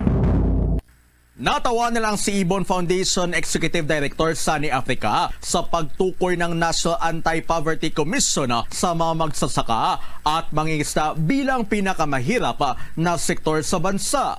Ayon kay Africa, napapanahon na upang tutukan ng pamahalaan ang bagsak na ekonomiya ng Pilipinas na nagpapahirap sa pamumuhay ng mga Pilipino. Anya, libo-libong pamilya na ang naghihirap dahil sa patuloy na pagtaas ng presyo ng mga bilihin at serbisyo na pinalala ng mababang minimum wage. Anya, 7 sa bawat 10 Pilipino ang walang ipon. Iginiit ni Africa na ang lumalalang kahirapan ay resulta ng kabiguan ng pamahalaan na tugunan ang masamang epekto ng pandemya sa ekonomiya na naging sanhi ng mabilis na pagtaas ng inflation rate. Iminungkahi naman ni Africa ang patuloy na pagbibigay ng ayuda ng pamahalaan upang mapalakas ang purchasing power at makabili ng pangunahing pangangailangan ang nakararami. Medyo natawa nga ako sa yung balita na yun kasi parang pinapalabas parang bago. Natawa ako kasi parang napakaluma na ng impormasyon na yun. Ang tanong siguro ay bakit ganun katagal na alam na yung problema na yun, bakit parang kinakapos pa rin actually yung ginagawa para tulungan yung mga mahihirap. So, reaction na namin doon, maganda na nabigyan ng pansin pero hindi siya bago at ang mas mahalagang tanong, ano ba yung gagawin para sa higit na paghanap ng solusyon, pag-resolve ng problema na yon? Si Ibon Foundation Executive Director, Sunny Africa. Para sa Bombo Network News, ito si Bombo Chris John at Shanova Lusada para sa #1 and most trusted radio network in the country, Bombo Radio Philippines. Basta Radio, Bombo! Samantala, ang mga naitatalang firecracker-related injuries naman sa lalawigan ng Pangasinan, patuloy rin na nadadagdagan at umabot na po sa humigit kumulang 65 kaso. Habang 2 kaso naman ng ligaw na bala na itala na rin at gayon din doon sa 2 bayan sa naturang lugar. Yan ang pag-uulat ng Bombo Radio Dagupan. Paabot na sa humigit kumulang 65 na firecracker-related injuries ang naitala dito sa lalawigan ng Pangasinan sa kasalukuyan, kung saan 33 kaso dito ay mga adults habang 32 naman ang mga menor de edad. Ayon kay Police Captain Renan de la Cruz, ang Public Information Officer ng Pangasinan Police Provincial Office, madalas na dahilan sa mabiktima ng paputok ay dahil sa impluwensya ng alak, habang sa mga menor de edad naman dahil umano sa kapabayaan ng mga magulang. Mayroon din niyang naitalang 2 kaso ng stray bullets, kung saan ang isang suspect ay residente ng bayan ng San Manuel na nagpaputok ng baril noong Disyembre 22, habang ang pangalawang kaso ay naitala naman sa bayan ng San Fabian na nagdulot ng slight physical injury. Ibinahagi rin ni De La Cruz na sa kanilang paglilibot sa bawat bayan ng lalawigan gaya ng mga Terem Agno, Bayambang at syudad ng Dagupan, nakakumpiska sila ng ilang mga iligal na paputok. Yes, inintay pa rin po natin ang directives po coming from higher office at saka yung mga nakumpiska po ng mga paputok o yung mga nakuha nila, mga natagpuan ay dadalhin dito sa PPO and then sisirain po natin dito. Diban doon sa mga naputukan ng firecrackers, meron din po mga insidente na naitala natin. Ito po yung ating mga BTI na kung saan ang karamihan lang sa mga naging biktima ng BTI is nakainom. Yun namang iba talagang aksidente talaga. Para sa Bombo Network News, mula rito sa Bombo Radio Dagupan, Bombo Laila de Guzman nag-uulat para sa #1 and most trusted radio network in the country, Bombo Radio Philippines. Basta Radio, Bombo! Bombo International News. Ikinatuwa ng Estados Unidos sa pang mga bansa ang anunsyo ng Israeli Defense Forces ng pagbabawas nila ng sundalo doon sa Gaza Strip. Ayon sa White House na nangangahulugan ito ng pagpayag ng Israel na mabawasan ang tensyon sa naturang lugar. Una lang ipinaliwanag ng Israel na kaya nilang binawasan ang mga sundalo sa Gaza ay dahil sa maraming mga teritoryo ng Hamas militants ang kanilang nakubkub na. Pagalinaw pa nila na hindi titigil ang Israel sa pakikipaglaban sa mga Hamas militants hanggang sa hindi nila nauubos ang mga ito. Samantala mga kabombo, sa pahabol nating balita, sa mga tinututukan pa rin nating kaganapan, itong pagsalubong sa bagong taon mga kabombo, mga ka-Star Nation, ay kuha pa tayo ng iba pang mga impormasyon dahil may mga insidente pang nai-record na ngayon lamang naglalabasan matapos ang mga isinagawang monitoring. Hinahanap na mga kabombo ng mga otoridad ang may-ari ng baril na nagpaputok doon sa kasagsagan ng pagsalubong sa bagong taon kung saan ay tinamaan nito ang isang pari. May record doon sa barangay Irisan, doon sa Baguio City ang naturang insidente at ngayon ay bine-verify na ng mga otoridad kung papaano pa matugis ang naturang responsable sa pagpapaputok ng baril. Nagtamo nga ng tama ng bala sa kanyang balikat ang biktima na 60 taong gulang na pari na nakatira doon sa Holy Family Parish sa barangay Baking dyan sa Baguio City. At ayon nga kay Baguio City Police Colonel Francisco Bulwayan Jr. Nagtungo ang naturang biktimang pari sa Purok 7 kung saan ay pinangunahan nito ang isang misa para naman sa Eucharistic celebration sa pagsalubong sa bagong taon. Pagkatapos daw ng misa ay nakiisa pa ito doon sa komunidad para naman manood ng fireworks display. Habang nanonood ay bigla na lamang nakaramdam yung pari ng kakaiba sa kanyang kaliwang balikat at nang kamutin itong bahagi ng kanyang balikat ay napansin naman na meron dugo at hinala ng mga otoridad ang naturang balang tumama ay mula sa kalibre o yung isang uri ng baril na ngayon ay kinakailangan pa i-verify kung anong kalibre ito at kung saang direksyon ang galing. Sa kasalukuyan ay nasa kustudiya na ng forensic group ng Baguio City Police Office ang naturang slug para naman sa firearms identification at ballistic examination na maaaring gawin ng mga otoridad. Kaugnay niyan, narito pa ang bahagi ng pahayag ni Police Colonel Francisco Bulwayan Jr. Yung nakatama sa kanya is a 9mm caliber at ginagawa na natin yung investigation para matrace kung saan nang galing at kung and of course yung identity ng suspect. Investigation is ongoing to identify kung anong baril ang nagamit, kung saan galing at kung lisensyado man we can trace that. We have technology to trace that. Bagi po yan ng pahayag ng in charge na si Colonel Buwayan kaugnay doon sa isinasagawa nilang pagsisiyasat hinggil pa rin sa naturang pangyayari. Mga kabombat Star Nation, narito pang Orasya Imperata for deliverance from calamities. Almighty Father, we raise our hearts to you in gratitude for the wonders of creation of which we are part, for your providence in sustaining us in our needs, and for your wisdom that guides the course of the universe. We acknowledge our sins against you and the rest of creation, nature. We have confused your command to subdue the earth. The environment is made to suffer our wrongdoing, and now we reap the harvest of our abuse and indifference. Global warming is upon us. Typhoons, floods, volcanic eruption, and other natural calamities occur in increasing number and intensity. We turn to you, our loving Father, and beg forgiveness for our sins. We ask that we, our loved ones, and our hard-earned possessions be spared from the threat of calamities, natural and man-made. We beseech you to inspire us all to grow into responsible stewards of your creation and generous neighbors to those in need. Amen.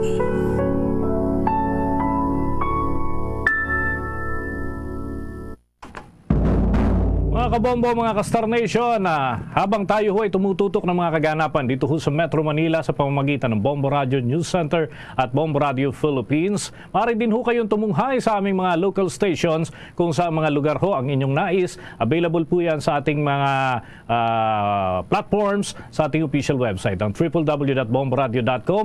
Yung may mga concern tungkol sa Hilagang Luzon, meron tayong mga himpilan na available na inyo po mapapakinggan real time, mga kabombo. Hindi ito recorded, hindi yan tape airing, yan mga kabombo live kung nasang lugar man po kayo. Ngunit ibig po ninyong mapakinggan ang specific station ng Bombo Radio Philippines, pwede ninyong matunghayan in real time. Kahit nasa labas pa kayo ng Pilipinas, maaari po ninyo itong mapakinggan at mapanood na rin sa pamamagitan ng ating 31 fully digitalized stations ng Bombo Radio Philippines. Mga kabombo, mga ka-Star Nation, yan ang kalipunan ng ating mga balita para sa pantanghaling edisyon ng Bombo Network News. Mula sa Bombo News Center para sa #1 and most trusted radio network in the country, Bombo Radio Philippines. Basta Radio, Bombo! Ito ang Bombo Radio Philippines. Fully digitalized. Numero 1 sa balita, komentaryo, drama at serbisyo publiko. Bombo Radio Philippines. Bombo Radio Philippines. Ang inyong #1 at most trusted radio network in the country. Basta Radio Bombo! Oras sa Bombo Radio Iloilo, Philippine Standard Time, 3 minutos na nakaligad sa takna sininga launa. Balik diri sa pagpangalagad sa nga bombo na isa udto sa DYFM Bombo Radio Iloilo. Yari na karon ang mga nagapauna sining mga balita. Check naton si Bombo Gladwin Gustilo. Pagsugalaw sa 2024 diri sa Western Visayas generally peaceful. Suno pa sa Police Regional Office 6 ang crime rate nagnubo. Bombo Gladwin sa report, please come in. Bombo Champ, General Peaceful no ang assessment sang Police Regional Office 6 sa pagasugalaw sang 2024 sa bilog nga Western Visayas. Sa interview sang Bombo Radio ka Police Major Mary Grace Borio, ang spokesperson sang Police Regional Office 6, iyabalik impayag nga wala sang minor record nga dalagko nga mga insidente lunsay mga minor ng Bombo Champ nga mga hitabo ang monitor sang talatapan kadungan man sang celebration sa bagong tuig. Nahibaluan bala Bombo Champ nga yara na sa 146 ka mga individual ang nabiktima sa palupok sa bilog nga Western Visayas. Ini sandigman sa monitoring sa Police Regional Office 6 humalin Disyembre 16 tubtob subong ang sa 146 nga nabiktima pinakadamo diri Bombo Champ nga napilasan yara no sa na record sa Negros Occidental nga naglabot sa 48 ang ginasundan ini sa probinsya sang Iloilo nga may ara sang 41, 23 sa probinsya sang Aklan, 10 sa Capiz, 9 sa probinsya sang Antique, 8 sa syudad sang Iloilo, 7 sa Bacolod City, kagaduwat sa probinsya sang Guimaras. Ti sa nasambit nga numero 21 diri sa mga biktima puro minor ang mga pilasti. Wala naman sang na-record nga casualty o kung napatay bangod sang palupok diri sa Western Visayas. Ti aminado man si Borio nga may nabiktima sang palupok apang ang kadamuan ang mga minor nga kapilasan lamang ang naangkon sa mga biktima. Ti resulta ini sunod man sa ospisyal sang kooperasyon kag suporta sang nagakalinain nga sektor sa mga local government units, media kag pumuluyo sa komunidad. Bangod sini Bombo Champ, hugot nga ginapasalamatan ni Borio ang tanan sa isa ka peaceful kag pagsugalaw man sa bagong tuig. Base man sa datos sa Police Regional Office 6 sa Bombo Champ, mas nagnubo ang crime rate subong kung ikumparar ini sa nagaligad nga tuig sa pareho man nga adlaw sang Disyembre 31 tubtob January 1. Nagnubo ini sang 52.3% sa tinalikdan nga tinuig. Nakarecord ang Western Visayas sang 32 ka kaso. Ti sa subong Bombo Champ nakalista ang talatapan sa kang 15 ka mga kaso. Tig-tatlo diri ang kaso sa murder, kag homicide, ti anom ka physical injury, isa ka robbery incident, kag duwa ka theft cases. Ti sa piyak sini nagapabilin nga 0 victim sa stray bullet apang sa datos ang nakuha man sang Bombo Radio nga nakuha may 5 ka nakareklamo blas sa stray bullet incident diri sa syudad sang Iloilo may ara sang duwa.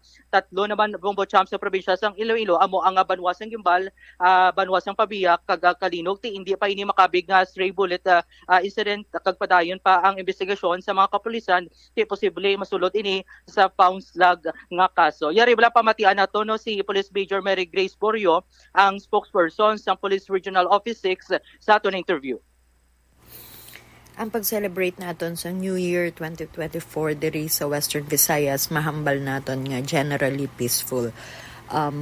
Kung tanawon naton no base sa comparative statistics, ang aton nga crime incidents compare natin sa last year, nagnubo sa 53.12% o kung 15 cases lamang compared last year 2023 may arang 32 cases. Ang inino naghalin lang sang December 31, 2023 up to January 1, 2024. Ini nga 15 ka kaso, may 3 ka murder, 3 ka homicide, 6 ka physical injuries, 1 ka robbery, kag 2 ka theft cases. Sa ato naman nga firecracker incidents noon, ini nga data from December 16, 2023 up to January 2, 2024, 6 a.m. may ara na kita tanan na record nga 142 ka firecracker related incident. 146 diri ang na-injured, kag out of the 146, 91 diri ang mga mahambal naton yung mga minor de edad. May araman kita 2 ka kaso sa stray bullet incident, kag 1 ka kaso sa indiscriminate firing. Under investigation pa ini sila sa subong. Ato nabatian no ang payag ni Police Major Mary Grace Borio, ang spokesperson sa Police Regional Office 60 kinalantaw nga nakabulig bala Bomochamp sa dako ang implementasyon man sang Enhanced Managing Police Operation sang kapulisan kagiban pa nga mga law enforcement activities sa publiko kaga mapalapnagon man nga information drive sa paglikaw sa krimen kaga indiscriminate firing. Nagpasalamat diri no si Police Brigadier General Sidney Villaflor, ang Regional Director sa Police Regional Office 6 sa mga komunidad kagamang kabombo naton nga nagkooperar gid agud mangin madinalagon ang kampanya kontra kriminalidad no sa pagsagwala sa alaw man Bomochamp sa nga bagong tuig. All right, now na-curious ako Bombo Gladwin kay medyo lawig-lawig naman tadis Bombo. 2024 lang kita nakabati sang another term. Nga imbis sang stray bullet, found slug. Anong kinalain sang stray bullet kag found slug? Amo gani Bomochamp ti amo pa na ang ginapadayon or tulid ng investigasyon sa kapulisan no ilabi na gid ang Police Regional Office 60 amo na gina-clarify naton kung ano bala ang kinalain sang stray bullet kaga found slug ti pila ka mga cases bala diri ang nakuha man nating information no ilabi na gid sa probinsya sang Iloilo madamo sa mga na biktima sa sining found slug ti padayon sigapon ang investigasyon man sa kapulisan natuhoy kay suno man sa kapulisan Bomochamp hindi ini masulod sa stray bullet kay nakita lang sa within the vicinity nga area ti wala man sa nakita bala nga buslot no sa pila ka mga atop sa sining mga insidente ti amo pa gyapon na Bomochamp coordinate man no sa pila ka kapulisan diri sa Municipal Police Station kag diri man sa syudad sang Iloilo agud ang ini nga mga nakita nga mga bala makabig bala ini nga stray bullet o kana found slug sang kapulisan ti ang ini nga mga reports Bomochamp under investigation pa ini no suno man sa Police Major Borio kag may isa diri ang nakabato man sa naka-report nga indiscriminate firing kag ang ini nga kaso imbestigaran pa sa Police Regional Office 6 kung ini bala makabig nga indiscriminate firing kag ang mga reports naton nga nabatod masulot ini sa stray bullet. Bomochamp until January 6 pa ini nga consolidation man sang Police Regional Office 6 kag magpagwa na sila sa final nga data natuhoy sa sining nga mga kaso may kamtanan man no sa pagsagalaw naton sa bagong tuig. All right. Ini si Bombo Gladwin Gustilo para sa number 1 yung most trusted radio network in the country, ang Bombo Radio Philippines. Basta Radio, Bombo! Salamat kid Bombo Gladwin Gustilo. Another year or new term, found slug. Do pa rin yung manablang suspect, person of interest. Daw mo sina. Ari pagid, check ta si Bombo Marisol Binyas kay ang Lapas PNP wala kuno sang may na record nga stray bullet incident. Ang ila lang sining na record sa aton sining mga kabombo found slug. Sa gimbal to ti found slug man tuguro sa compound ni First District Congresswoman Janet Doc Nanay garin sa aton sining mga kabombo. Anong plastada sa stray bullet kag sa found slug sa aton sining matag palamati? Check tabi si Bombo Marisol Binyas kag natultulan na gid man sa Lapas PNP kundi into ang found slug sa Don Esteban Lapos. Sol sa report please come in. Tibo diri Bomochamp sa stray bullet incident ang Lapas Police Station sa pagsugalaw sang bagong tuig apang nagdangat sa duwa ka mga blotter reports na hanungod iya sa found slug ang ila na record.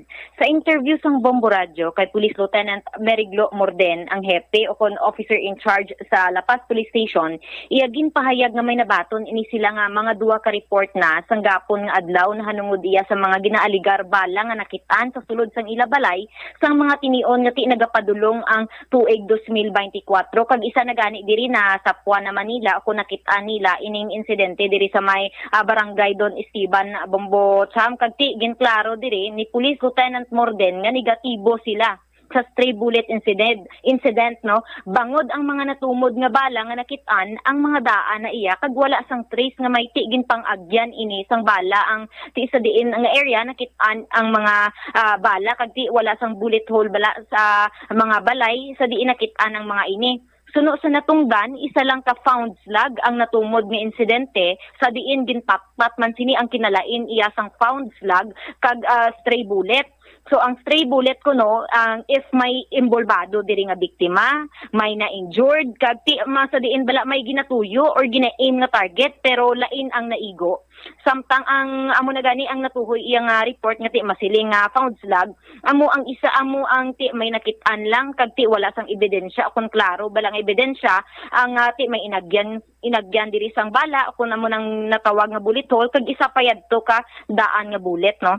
Dugang pa ni Police Lieutenant Morden nga may iban man nga expert iya ang mas makatuliid gid kung stray bullet man gid bala o kung hindi ang insidente kay ti bisan siya mismo ginapananaw niya nga basi isa lang ini kapag pangsasko. Sa dugang bala nga pahayag aton pamatian si Police Lieutenant Meriglo Morden.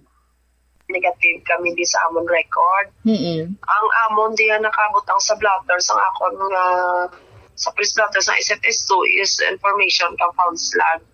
Ang stray bullet incident abi iba na siya ang mga parameters para sa amon. Kaya ang nakita dito ma'am ng old naman nga bullet to tapos ang buo bala ma'am hindi man ito consider nga bullet to. Kung ang kaso naton nang i-clarify kung sa lugar na kung ano ni siya nga may mga amunata. Kung ginasaskuhan na ng tupad balay nila. Hindi ko ka-inchente. Para ma-clarify naton. Pero basta i-clar ko, wala kami isang stray bullet incident negative. Tag na niya, na-discover lang siya. Hindi ta makadetermine nga stray bullet pa na siya unless undergo naton sang ng expert examination. Tapos, ang stray bullet incident, dapat may victim kita. Wala siya ang stray bullet incident kag ang found slug. Hindi kami nakadetermine kung ang stray bullet gid siya unless na-determine sa aton nga expert nga mga examinations. Batian ang pahayag diri o kon explanation iya ni Police Lieutenant Meriglo Morden Bombocham. Alright, tiri lang kita na ikuto ba Bombosol ang imo isa ka balita balikan ko lang karon. Salamat din. Yes. Ini si Bombo Marisol Biñas para sa the number 1 and most trusted radio network in the country, ang Bombo Radio Philippines. Basta radyo, Bombo! Salamat gid Bombo Marisol Biñas sa imo sining follow-up report. Now, amo nang ginalibugan sang ulo naton pero amatamat no nagakasanagan man kita with the explanation from the OIC, Chief of Police sang lapas sa PNP, si Police Lieutenant Meriglo Morden. Sa aton sinikaron iya nga mga kabumbo. Kung si Police Lieutenant Colonel Borio Pambalon ti found slug man, tapos ang lapas PNP found slug man. No? Kaya nakitaan lang mo. Literally, nakita lang. Ti found slug sa aton sini nga matag palamati. Now, sandig sa pahayag sang OIC Chief of Police ang Lapas, right there and then, na-identify nila nga daan na ang mga slug nga nakita. Pero hindi sila makadeterminar kung bala iniiya halin sa pusil nga ti may irresponsable nga tag-iya abisang iya sini nga pusil nga nagpinalupok sa tong kasagsagan sang pagbulag sang tuig 2023.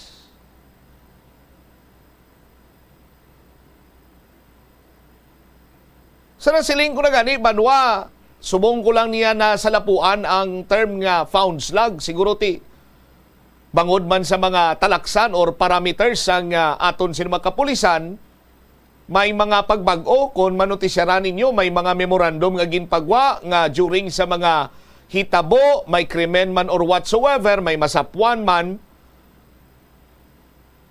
ginalimit na lang sa alias ang pagtumod sa biktima and the suspect. May ara man sang person of interest instead sang suspect. And now, 2024, bago nga tinaga ini found slug sa aton sinikaron nga mga kabumbo. Hindi pa maintindihan ni Lieutenant Morden kung anong plastada sa natabo sa may barangay doon ni Esteban. Hindi nga maintindihan kay why sila guro nag-imbestigar mo. Gintultulan nila, kag natultulan gin man nila, ti congratulations. Amo na ni ang pinakadako sining achievement sa Lapas PNP for 2024. Nga natultulan nila ang matutuod nga may reklamo sang found slug. Hambal pa ni Morden sa aton sinima kabombo nga sinya base may nagsasko lang na dira o may nagbutang, ginago.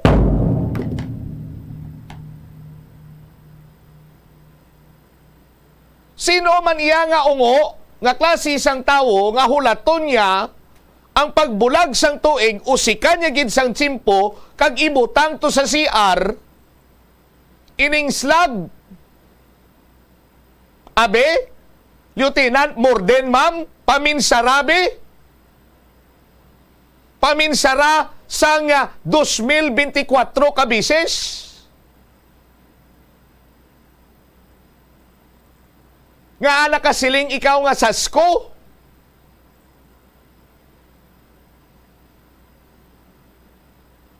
Liwaton ko sino man niya nga ungo ang mausik sa niya siling nga tsimpo nga mabutang sang slag sa CR sang tagbalay para iya nga makita sang napulo katuig nga bata, kagambalo niya nga, tay, may nakita ako, tay.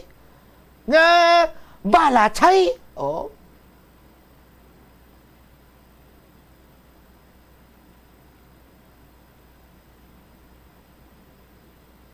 Abe, sa aton sino makabumbo? Oh. Maton kay ang katamaron sa pagpatigayon sa pagpanghusisa kag pag-imbestigar of which amo na iya ang trabaho sa aton sini kapulisan.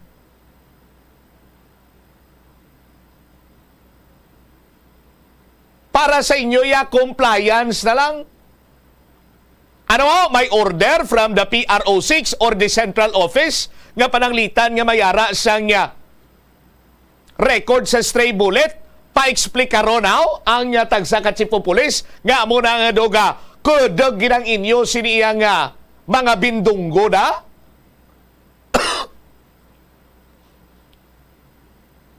Nagakuluro ginang inyo siniya mga batikulon.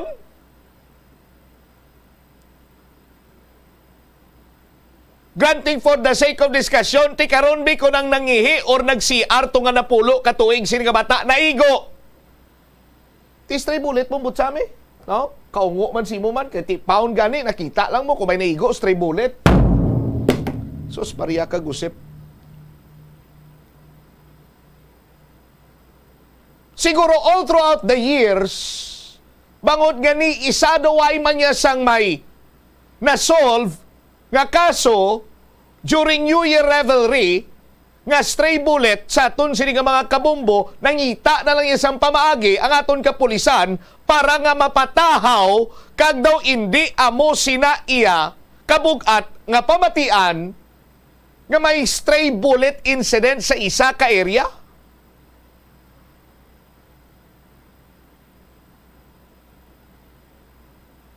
Tiyang natabo to sa Gimbal.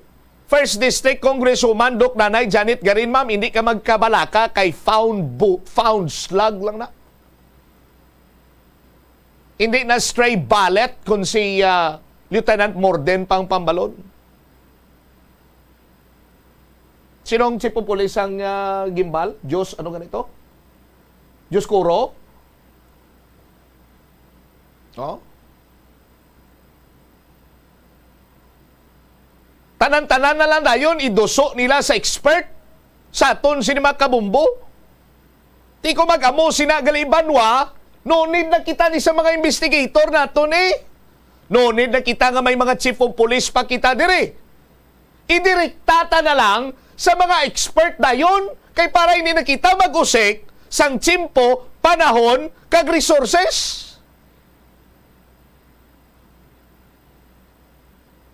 Hindi ba?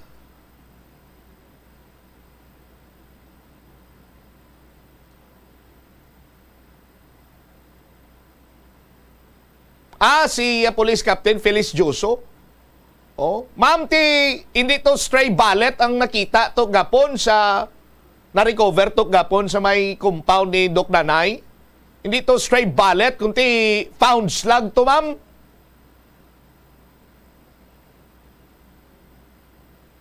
Oh, sa aton sinima kabumbo.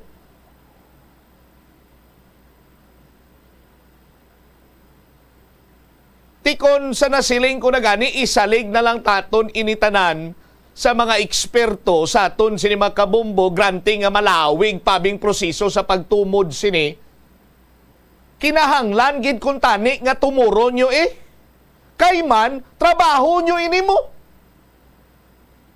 Trabaho ni sang aton kapulisan sa pagtumod sa kung sino na dang mga tulongges, mga Herodes nga nagpinalupok sang ila sini nga pusil sa pagbulag iya sang tuig 2023. Ugaling nga amag pinangabudlay ka po imoy aman. Di ba? Ngabi mag-usik ka pa sang tsimpo. Kunti, i-downplay mo na lang. Total, way man to maigo or may naigo Basi kung ginitsama lang na to. Kag nagtupa lang na to sa sulod sang kudal ni Doc Nanay. Nagtupa lang to abi sa sulod sang CR sang taga Don Esteban Lapos. Pound slug lang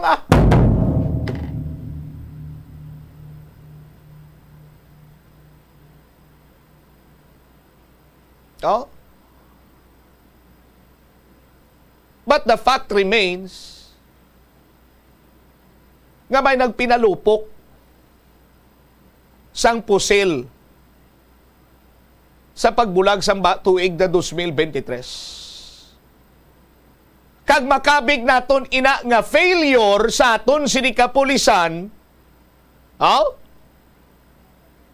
nga apisar sang ila sini iya padayon nga pagpahanumdom kag paghambal nga ginadumili ini, sa giyapon may mga wala sang pakialam kag wala iya sang kakulba nga nagpinalupok sang ila sini nga pusil. Total, sa aton sini mga kabumbo, hindi man ni iya matumod sang kapulisan kung kay sino pusil halin adtong bala. Kay asta naman lang sa blatter ang aton sini kapulisan. Hindi gani katultol kung diin to yan nakita. Ang slag sa Don Esteban, manghusisa pa, tub-tub iya nga matumod kung sa diin to nga pusil halin. Lilin tokens. Kung ako iya sa nakakita, no?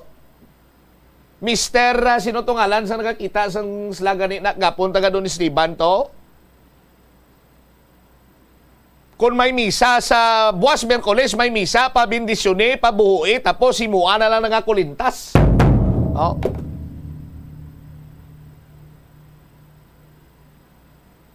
Maayo pa gani ang mga bumil mo.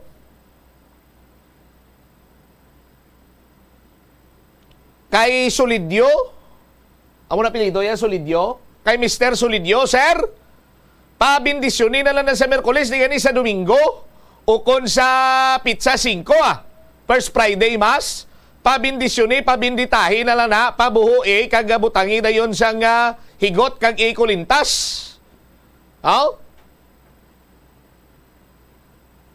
Kay kung ihatag mo na sa basi, kung nahatag yun manigaling sa Lapas PNP. No? Kung inatag yun sa Lapas PNP, maambal man lang Lapas PNP nga ginsubmit na to namon for ballistics examination sa mga eksperto, pero bukaron mo ang hunos-hunos ang kustudyan, ang ila sila nga kustudyan, ara man lang na da. Oh. Ay, Sos Maria kagusip po. Oh.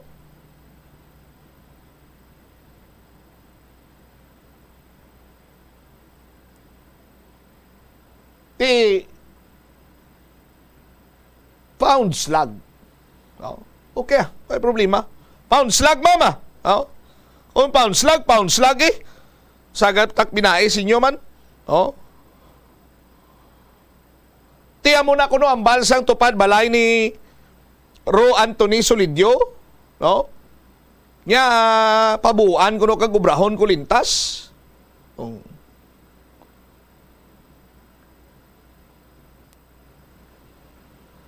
Oh, hambal sang kilala ko sa inya. Wiras lang ng ila. Ya grabe man ang bala, no? Ginulat niya ginang alas 12, orang New Year, tapos nagpakita siya sa CR. Oh? Pero believe ko kay, kay Lieutenant Amuren, Morden, no? Believe ko siya kay right there and then, identify niya nga daan ay na nga bala. Oh? Sa aton sinimagkabumbo. Ting isa to ya nga unan yung kantuan nga balahuba kang nagtalang-talang nga mga bibi nga bulag nga nagtuytuyanay mga bibi nga bulag sa unan yung tuwing kantuan nga fake news bla mo na yang daan kay tuig 2022 pa to ya. Pero ining sa Don Esteban sa aton sinima kabumbo ti ako yan di ko yan magambal nga nga daan ulaton ko lang yung resulta sa mga eksperto sa aton sini nga mga kabumbo. 30 minutos nakaligad sa takna nga launa. Sa aton sini nga pagpanumbalik ka banwa. Dugang sini nga mga balita, ang IPPO makabig nga malawig nga proseso hulaton kung ipaydalom sa ballistic examination. Amo gani Joms, hulaton pa niya nila mga eksperto mo, no? Isalig na lang ni sa mga eksperto tanan kag mga department heads nga non-performing hatagan na isang tsansa. Subong nga tuig 2024, reporting ka mga department heads padayunon sa tuig 2024. Subong tuig 2024 naman ta. Oh. Kung halin sa tuig 2022, 2023, non-performing gyapon ang mga department head kag naigo sila sa mga salaguron sang syudad. Ti pangitain na sang medyos posibles na. No? O kung himuan na lang nga manog map da sa Iloilo City Hall. Sang sasagad kitaton ka sinagod sang hindi mapuslan nga mga sahi isang tawo. Balikan tayo ni matapos ang pila ka-importante nga mga panumdo. The Farmers Bazaar, your traditional public market with the touch of Plazuela Dos, ang isa ka lugar nga gintukod sa tion kag sa kasagsagan sa COVID-19 pandemic nga may tinutuyo nga maghatag sa imo sang safe marketing experience. Subong nga ang COVID-19 hindi na gid man dako nga pamahog kag nagapakadto na kita sa next normal. Rest assured nga ang Farmers Bazaar will further evolve agud nga magpadayon sa paghatag sa inyo sing satisfying marketing experience. The Farmers Bazaar sa lower level tara na pahamtang ang fish, poultry kag meat section para naman sa inyo mga kinahanglanon nga prutas, utang kag iban pa, magbisita sa upper level pinaagi sa paggamit sa hagdanan o kon sa pagkadto direkta sa parking lot. The Farmers Bazaar, your traditional public market with the touch of Plazuela Dos. Plazuela de Iloilo Billboard of Activities for December 31, 2023 to January 6, 2024. Ang Enero 5 amo ang first Friday of the year. Ang tanan nga mga devotees and non-devotees sang Sacred Heart of Jesus ang ginaagda nga mag-attend sang first Friday Mass sa among adlaw sa Latulda, magasugod alas 5:30 sa hapon. Sa sining nga weekend, si Mr. Totong Villaruz kag ang iya banda are set to give the first Saturday of the new year a big bang pinaagi sa paghatag sa inyo sang isa ka great musical show sa concert at the Plaza magalanog alas 6 ang gabi sa Enero 6. Sa tion sa musical show, Napulo ka mga matahom nga plaswala di Iloilo mugs kag iban pa ay igaparafol sa mga suki sang plaswala di Iloilo.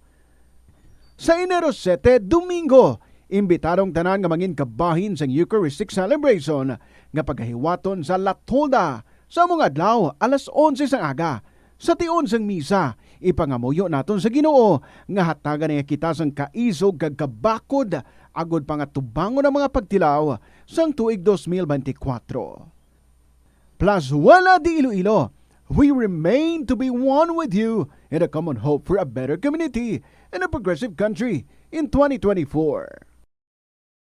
Nakasimba ka na bala sa Miagaw Church? Ini ang kilalaman sa tawag nga Church of St. Thomas of Villanova. Ang construction sa nasabit nga simbahan ang nakumpleto sa tuig 1797. Sa subong, ang Miagaw Church ang isa sa mga tourist spots sa Iloilo. Popular ang Miagaw Church sa detalyado kag artistic sculptures sini nga nagapakita sang Spanish, Muslim kag Chinese traditions. Ang Miagaw Church ang gindeklara bilang UNESCO World Heritage Site sang Desyembre 11, 1993. Kung sa imo pagbugtaw, magpalanakit man lang ang imo lawas, basi hindi ka naman namian magtulog. May panugyan ang pain medicine specialist nga si George Gergis. Simple lang. Una, maglikaw sa pagkaon nga nagapromote sang inflammation. Pilion mo ang madamo nga utan, prutas, whole grains kag seafood. Bangod ginapataas ni ang antioxidants nga nagabulig sa pag-reduce sang inflammation. Mag-exercise apang hindi man pagpatamaan. Ang movement nagalubricate sang joints gani nga makalikaw sa pain kag stiffness. Ang cyberbullying among paggamit sang offensive kag masakit nga mga tinaga online na ukon pinaagi sa text. Ang bullying ang nagatuga sang kasubok kag depresyon sa biktima. Magluwas ni, magabatyag siya sang kaakig, pagkadula sang interes sa mga butang nga iya naluyagan kung ikaw ang ginbully. Una nga tika nga imo himuon, amo nga magpangayo sang bulig sa tawo nga imo masaligan. Paano ka bala makabulig nga mauntat na ang bullying? Simple lang, don't be a bully. Hindi mag-post online nga makahatag sang sakit sa balatyagon sa isa ka tawo.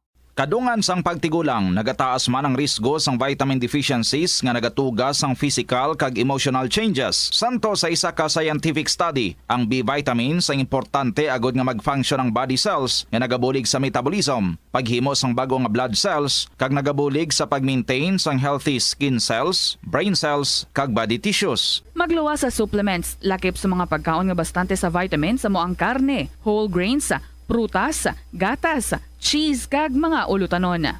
Kaunta sang La Paz Batchoy. Ang Iloilo ang kilala bilang home of La Paz Batchoy.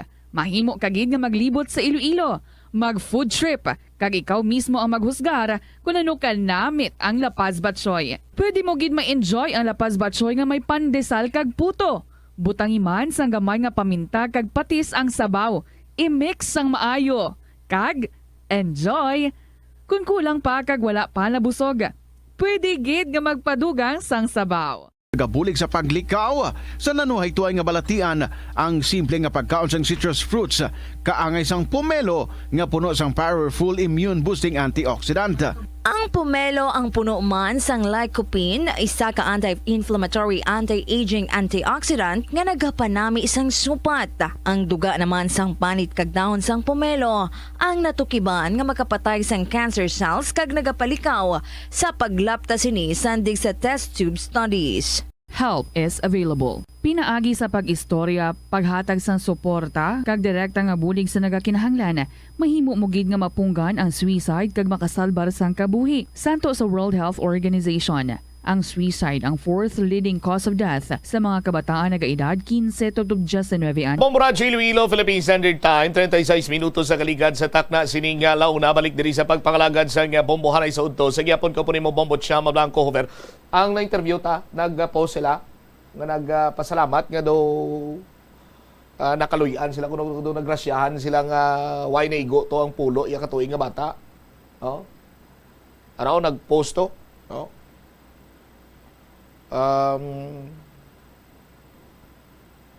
Nag-post sila, no? Naka-public.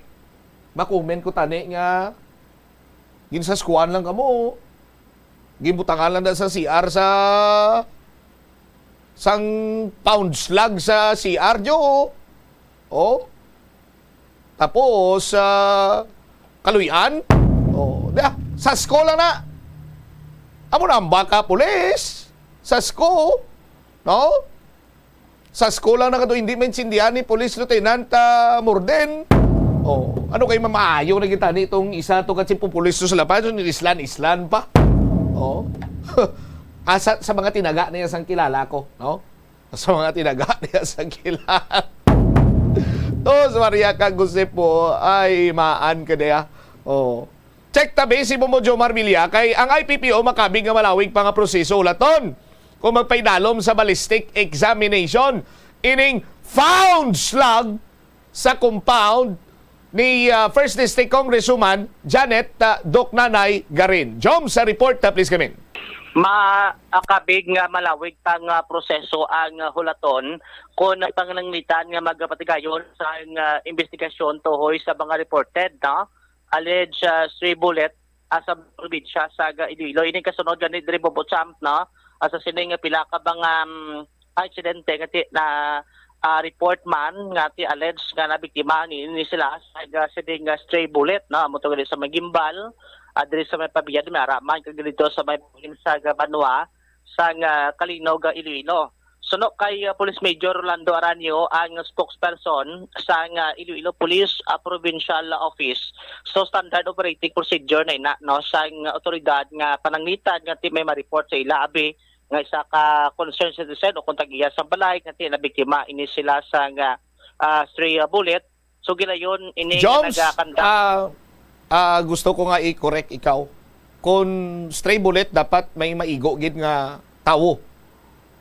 No? Dapat may victim gid kuno mo, no?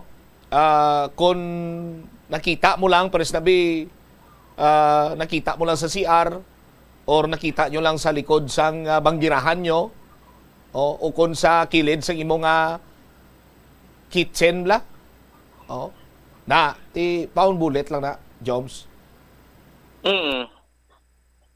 Ti pound bullet no pound bullet dari Bobotsam may kay ara ka. Siyempre, kita pa ya. Oh, mga birada na iya tudlo na ni ni Police Lieutenant Miriglo Morden kag ni Police Major gin-promote ko pa sa gani kinagamba ko Police Lieutenant Kernel Ilaw kag ni Police Major Mary Grace Burio mo niya yung mga birada nila ya gina-adapt ta lang jobs. Amo gani. Ti amo na no found a bullet Adri Carbobo Samson nagkakandak no sa investigation ang otoridad amo nating nakatuan ng area kagati amo na kung ma-establish nila dra kung adi nag igo ginabi ang bala no sa portion dra sa balay until nga ti maka-come up diri sila sa investigation man nga makaangot diri karon sila sa ding investigation kay una diri kay baloon kung sa diin dapit ka portion sa nga balay nag-igo ang bala kag kun diin nga portion man nagpalupok abi Bobotsam no ti kun sa mo nang istorya medyo maburbudlay na identify kung sino to nagpalupok kun din nga portion to sabi plastar no agod ti batteries up to sang pulis so magluwas sina may apat tayo man sila nga intel gathering no amo na nga dispatch sila sa mga sinawod dira sa may palibot nag-upload ng kotda kung sino dabi nakapalupok no that time specialty amo na pag celebrate abi sa New Year no ti sa amo na nga bagay medyo maburbudlay pagid no kay ti siyempre kung nagdulungan nakaroon mga lupok da hindi mo na tumano hindi mo na ma-determine kung bala pusyel to or palupok tong nabatian no so mo na isa mas challenge magluwas sina ang isa pa diri sa makabulig man kun tani ang mga witness bula ngati kung maka surface dira sa pulis ngati kung maka-testify sila ngati that time sa mo ni nakapalupok abi no sa siling armas mado dito ya gintuon to sa balay ni amo ni no dito na sa kwantong slag abi no kun ini nga found slag Bobotsam no ti dako na kuno nga bulig man sa otoridad amo na ang isa dra sa na-mention man ni Major Aranio kag magluwas sina no ti siyempre dapat tutukan mo gid na ag investigation dra no dapat maka kada mga pilagwa ka nadlaw na nga pag-investigate mo until maka-come up sa muna karon nga mga resulta sa investigation ang isa pa gid sa batihan man nga ti para ma-identify ning nag-trigger gid abi no kung nagpalupok sa armas pamagi diri sa ballistic examination nga very basic na ni ang ginagamit karon sa aton sa nga kapulisan in terms kung may mga shooting incident, kasubong sinabi nga found bullet no sa pila ka mga puloy-an diri sa probinsya sa Iloilo. So no kay Major Aranio ang ining pagpaydalom sa ballistic examination so gina forward nila ini no sa crime lab agod gati ma-examine ang mga bullet abi no nga tinrecover sa area kay based sa pagprosesa naton ang ining mga fired bullet ginatawag di sila bubutsap mga ara ni sila nga ballistic fingerprint bla ado kasubong man sa tawo bla nga ti kon may fingerprint kadto kag ma-examine kag mag sibo nga fingerprint man so munang pamagi man diri karon sa bala nga ti gina-examine Manila kay may fingerprint man may ballistic fingerprint. So dira ni mamalaan kung sino to yung tag-iya, no? Ang ballistic fingerprint na nga ginamention na Bombo Joms sa barrel na sang pusil.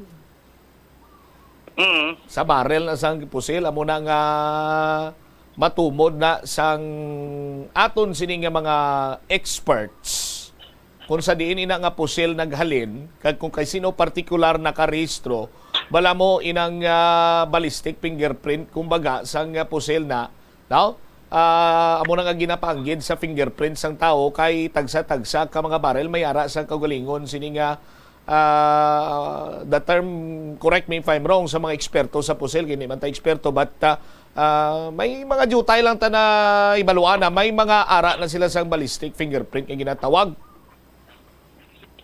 Kaya mo na ang mention dire kay kung once ka maglupok kunong pusil abay gamay gid na iya kuno nga mark dra pabutsam nga naga sa bala bla hindi mo na kuno makita may cruise-scope lang na makita mo so mo nang ginapasihan nila dra agod ka ma-identify unless tati ko na nga armas na karon registered sa kapulisan abi no kay ti ako magkuha ka sa armas gid na kuha ano pa na karon sa gano mo sang ipa-registered mo pa na pag nang isa dra karon sa pamagi unless tati ko wa isang license no nga lost firearm la. So hindi na sa ma-identify mo na ang isaban dira karon sa challenge sa nga aton sa nga kapulisan. Ari bla pa ba si Major Aranio adri bumutsam sa papakigangutan sa Bombo Radio. Yeah, so naginakandakang ginaton ina sa investigation and part of the investigation naton Bombo Jones is kina-process naton at ang sa sulod no like ang agi sang din recover ang then ginalantaw naton kung ang iya sining trajectory kag sa diin posible ang iya sining origin no so that is part of the investigation kag mo ina nga ginasubmit gid naton sa regional forensic unit ang slug para nga ma-undergo ini sa ballistic examination kay ti base bala kung ang gingamit sining nga armas so kung sa din ini naghalin ang slug is nakaagi naman sa ballistic examination so posible nga ma-identify kung sino ang tagya then masunod na dayon ang mga follow-up investigation naton. At the same time, aside from that, we're also deploying sa ginatawag naton nga intelligence monitoring para makakuha kita sang mga information kung sino ang mga posible nga mga tao nga nagpalupok sa ila armas lutang during sa sa particular nga oras. Then of course sige man dayon na man ang pagkandak man sa aton man nga mga investigator no sa pagkuha sa mga ibang pagit nga mga witnesses nga posible nga makashed light sa aton sining ginapatigayon nga investigation. Ang constable siyempre may agi kinasbabaw katop naglapos patos talom matrace na silang trajectory ko din sabi nagpwesto sa ini siya ang nagpalupok nga atin alapot diri sa muning nga balay abi o ang yes nga posisyon bala sir. Yes, no, actually, among inang ginalantaw nato na during the dira pag-process naton sa susunod ginalantaw naton kasi ang abi Bombo Joms nagadepende ni sa kondisyon no sang dira sang number 1 ang kondisyon sang balay o tapos ang sa palibot niya no so ginalantaw nato na ginatansya no kung sa mo na siya nga nga distance or sa mo na nga trajectorya mga pilayhan ang distansya ka ginhalinan no sang origin sang na-recover nga nga slag no or bullet. So amoy na no ang isa sa mga proseso naton nga ginakandak sa aton sini nga investigation. Okay. So po kung makandak na ang crime lab nato sa ballistic examination, so ang resulta sini sir, for example may result na kag ang armas registered paano sa batteries nga ang armas kani amo na ang gingamit kay amo na kasino na panagliyado mo na. And that is the purpose of the ballistic examination. Kaya ang aton nga mga armas no or during the ballistic examination, ma-determine no, especially kung license. Sabi ang armas kay tanan naton sini nga mga license is may mga na sila nag-undergo na sila sa aton nga ballistic examination prior ini nga sa aton nga ibaligya siya or na siya sa mga gun store naton. So amoy na Bombo Joms no. So plus ang ibang pagit nga mga dati man nga mga armas na undergo naman sa ballistic examination. So may ara na sa data so ang aton sinding regional forensic unit. Si Police Major Rolando Aranyo ang spokesperson sa Iloilo Police Provincial Office Bombotsam. Tapos ginatag ba sila itong dandugang ang tuwabi sa Baybanwa sa gimbal nga timakabig lang mga pound bullet dito sa sa Kudalto sa ilasiding paderto no ni First District Gusuman Janet Karen kag amoman to sa Baycalinog kay do suspitsato nila kuno buga tong nakaigo sa TV to kumaga mo sining linyada sang statement kumaga pa do may paglaom kay maimbestigar manghusisa ma-deploy sang intelligence unit magpropamangkot kung sino dira ang posible matumod ang palupok no kung sa lapas ka lang yan mamati hindi kay tsindi ang sipong pulis iya sa iyaman tumaba naghalin nga butay hindi ko maintindihan tapos iya basi isasko mo lang natin duway ka na yan paglaom to sa iyaya bubuhan sus Maria Kagusip hambal ka di sa isa naton ka kabumbo siling ya tikon ido abi kung ido abi Bombo Jomar makabig bala naton ang ido nga stray dog pananglitan nga may makagat na siya tikon ang ido nga layaw lang abi nga ara lang na sa palibot way tag iya found dog lang Jobs amo gadi na di amo na gadi ang mention din ni Major Aranyo nga tiyan mo ginadapat ang mga standard operating procedure sa kapulisan. Stray bullet man na o kon pound slag. So mo nang isa sa dapat nga obrahon no kay ti amo ganang ba nila nga ang ining mga bala niya to meet may concern ni Bombotsam salamat kay ti sa may napilasaan o kon naigo sining celebrate naman no, sa sining New Year at Bombotsam. Sige. Ini si Bombo Jomar Villa para sa number 1 most trusted radio network in the country, Bombo Radio Philippines. Basta Radio, Bombo! Salamat gid na Bombo Jomar Villa. Sa nasiling tanagani, may hangpon kapag awa kag dumay paglaom pabala. Sa statement sa IPPO spokesperson niya, pagkatapos ang amuning nga report, nag-deploy kita sa intelligence unit, maimbestigar kita, i-forward nato ni sa ballistic sa ipaydalom ini-forward tani sa forensic unit, ipaydalom nila sa ballistic sa examination, so on and so forth. Kay may posibilidad kung lisensyado ini, dako ang tsansa nga matumod kung sinong tag-iya. Mga kasubong sinabla ko tido, kung saan pa blado, there is still hope sa aton sini nga mga kabumbo. Pero inang hambalon ka, butaway ko katsindi, basi isasko lang na. Por Diyos, por Santo.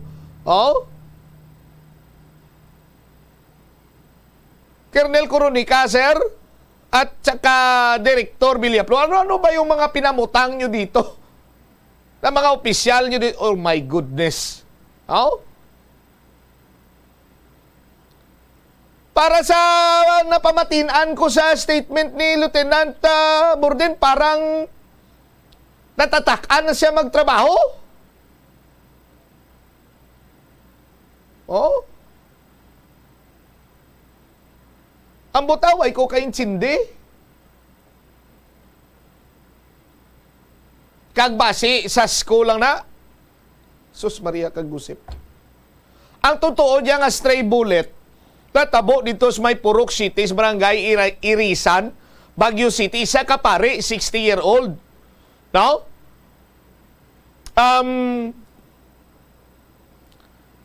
Nag-angkon ini siya sa pilas sa iya sa abaga. Kay celebrate ini siya sang misa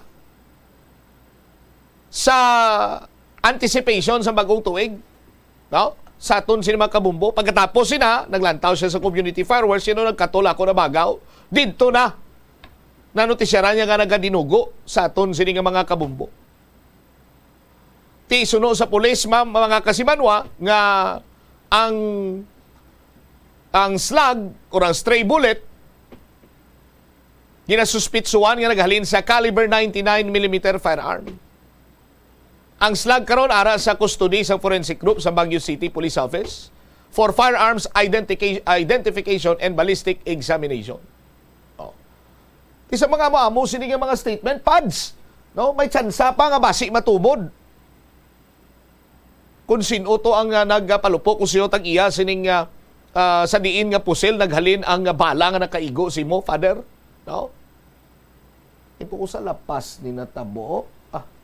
Ang balon ka malaya ni Lieutenant Borden ang mutaway ko kay Chinde base sasko lang na. No? Sa aton sino matag palamati? Dugangan man sang mga tinawoy na guro nga. Mga investigador na nga hindi man kay Chinde kag base abi nila sasko man lang. Ati nagtipon sila datahan sa lapas pinpi gali. Oh, ay sus Maria kagusip po. Abi liog ko, Colonel Coronica, sir. Liog ko, abi dirao. Abi, tulad si Kiara man ang Lapas Police Station. Oh. Anong sistema? Anong natabo sila na sila man? Oh, kita na sang kapable na nga si pupulis, No? Parang ang pumuluyo sa distrito sa Lapas sa sining ito 2024, no? May ara sang paglaom nga kung ano man ang mga insidente nga nagaklinabo, maimbestigaran, kag eventually masulbar pananglitan. 55 minutos na ang nakaligad sa takna sininga launa. Liwat nga magapatigayon ang Bombo Radio Philippines sang Top Level Management Conference ukon TLMC sa palabuton sininga Enero 7 tubtob 13 2024 sa St. Clement's Retreat House sa distrito iya sang Lapas. Ang tema sa subong nga TLMC amo ang Digital Bombo Radio, the heartbeat of the Filipino. Ang amo sini nga conference ginahiwat tuigan sa diin ginatipon o nagatilipon ang tanan sini mga network officers, area kag station managers nagikan sa 31 ka mga key areas sa pungsod sa diin mayara sang fully digitalized AM and FM stations. Tikatuyuan sining pagtilipon banwa, no? Sa mga network officers, amo ang mga strategize naman sa mga innovative ideas para nga mapasanyog pa naton, no? Ang News and Public Affairs Program kag ang brand of public service ang network. Ini nga hilikuton, week-long strategic planning sessions, fully finance sang network. Why kita ya nagpang-solicit, nagpangayo-ngayo, nagpakilimos sa mga politiko o kung sa pundo iya sang gobyerno. Why kita may gintawgan nga mayor? Kung aga magbugtaw manager namon, uyo nila ning ugamo. Di abi, central na kung super da. O, basi kung may ano ka da, basi kung may tabagak ka da. Sinong tawga? Kantuan ta na katawo nga bata mo? Basi kung may gumaada o kung huwag si gani, ugang lukos. Oh, kay ang ugang lukos, daan mo ng paborito sa area manager tos Mindanao. Oh. Why sabay nagamunan niya sa buburan niyo? Magtingparan niya gabi. No? May why sa may gin pakikangutan sini nga politiko kung sino mga congressman. Oh. Ano gani nga distrito ang Damo Pantat? Saraga Banwano? Second District? Uy man tayo, why yan nagkapalapit ang network sa ano kay Congressman Mike nga kung damo man na pantat sa inyo, pasugbahi kami may mga 200 milog o kayo mo ni pasudaan na mo di sa Panyagaw? Oh. Why sa mo na ya? Tapos tig pala mahaw, abi? Tig pala mahaw, din na mahaw dawan. Oh, batsoy, abi? O kung sino why? No? Kunti iniagas to ni sang network, why ni sa may ginsolisitan nga politiko o kon pondo sa nga gobyerno? Oh, mambal to karon ang area manager mi ka Visayas nga do gusto magkaon ka wow ka sipod sao abi tawagan ta tong congressman sa Quinto Distrito abi para nga makapadala di sa sang bayad lukon lobster why no sa aton sin mga kabumbo oh ini katulad sang iban dirha nga kung ano nga mga event ila sos Maria kagusip daw halos magpakilimos. Para nga may magasto sa ila.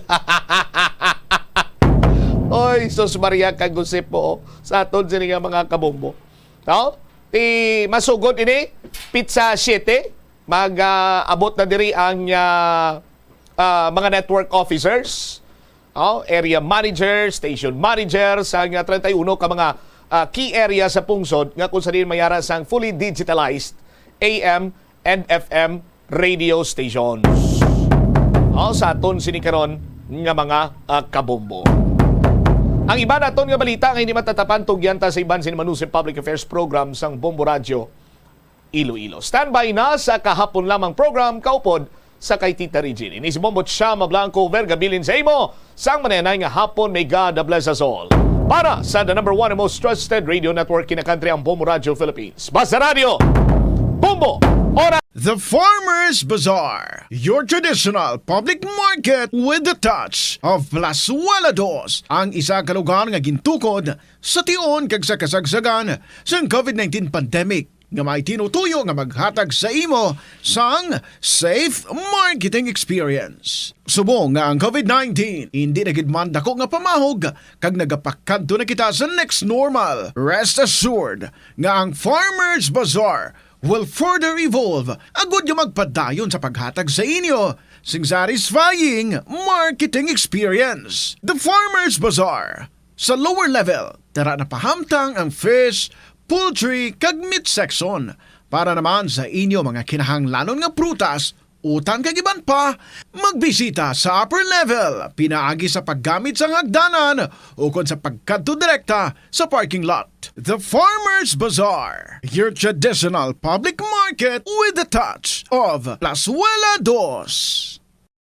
Plazuela de Iloilo Billboard of Activities for December 31, 2023 to January 6, 2024. Ang Enero 5 amo ang first Friday of the year. Ang tanan nga mga devotees and non-devotees ng Sacred Heart of Jesus ang ginaagda nga mag-attend sang First Friday Mass sa among adlaw sa Latulda, magasugod alas 5:30 sa hapon. Sa sining nga weekend, si Mr. Totong Villaruz kagang iya banda are set to give the first Saturday of the New Year a big bang pinaagi sa paghatag sa inyo sang isa ka great musical show sa concert at the Plaza. Magalanog alas 6 ang gabi sa Enero 6. Sa tion sa musical show, napulo ka mga matahom nga Plazuela de Iloilo mugs kagiban pa ay igaparafol sa mga suki sang Plazuela de Iloilo. Sa Enero 7, Domingo, imbitarong tanan nga mangin kabahin sang Eucharistic celebration nga paghiwaton sa Latolda sa mga adlaw alas 11 sang aga Sa tion sang misa, ipangamuyo naton sa Ginoo nga hatagan niya kita sang kaisog kag kabakod agod pa nga tubangon ang mga pagtilaw sang tuig 2024. Plus wala di Iloilo, we remain to be one with you in a common hope for a better community and a progressive country in 2024.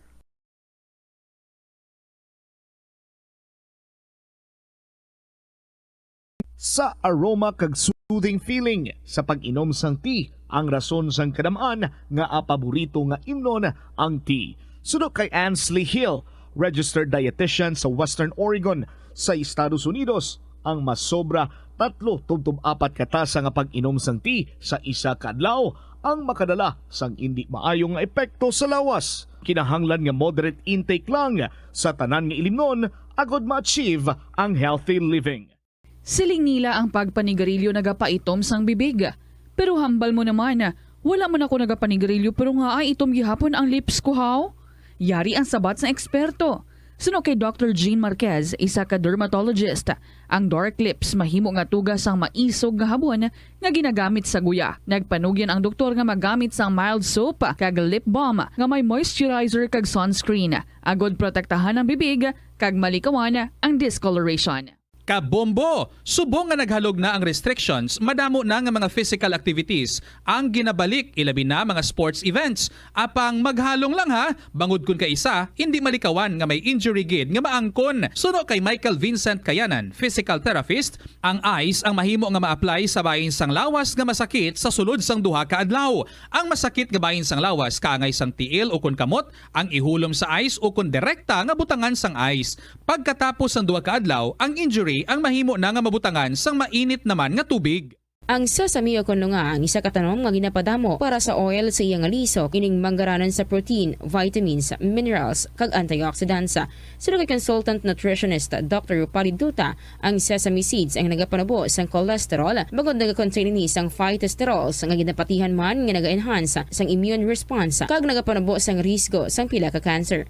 Ang oil sa sesame seeds ang nagakakasman sang bacteria nga nagatugas sang plaque sa ngipon. Nagabato man ini sa type 2 diabetes. Ang Iloilo River Esplanade ang lugar nga para sa inyo. Ini ang favorite spot sang mga Ilonggos sa pag-ehersisyo kag paglantaw sang sunset. Madamo man sa mga local cafes kag restaurants nga malapit sa Iloilo River Esplanade nga makasatisfy gid sang imo nga kagutom. Ang Iloilo River Esplanade ang nakadaog na sa madamo nga mga awards, lakip na diri ang 2017 Gantimpala Excellence Award. Nabaton man sini ang haligi ng Dangal Award para sa Landscape Architecture category sang 2018 National Commission for Culture and the Arts o kon NCCA haligi ng Dangal Award. Yari ang masunod nga mga energy safety tips agud maging safe ang tanan. Sa tion sang bagyo, kung may anunsyo na nga storm warning, mag-charge na sa mga cellphone, emergency light kag iban pa nga mga device bangod mahimo nga madula ang kuryente. Likawan ang paggamit sa mga appliances kung may bagyo. Sa pagpamati sang balita, mas maayo nga magamit sang battery nga radio.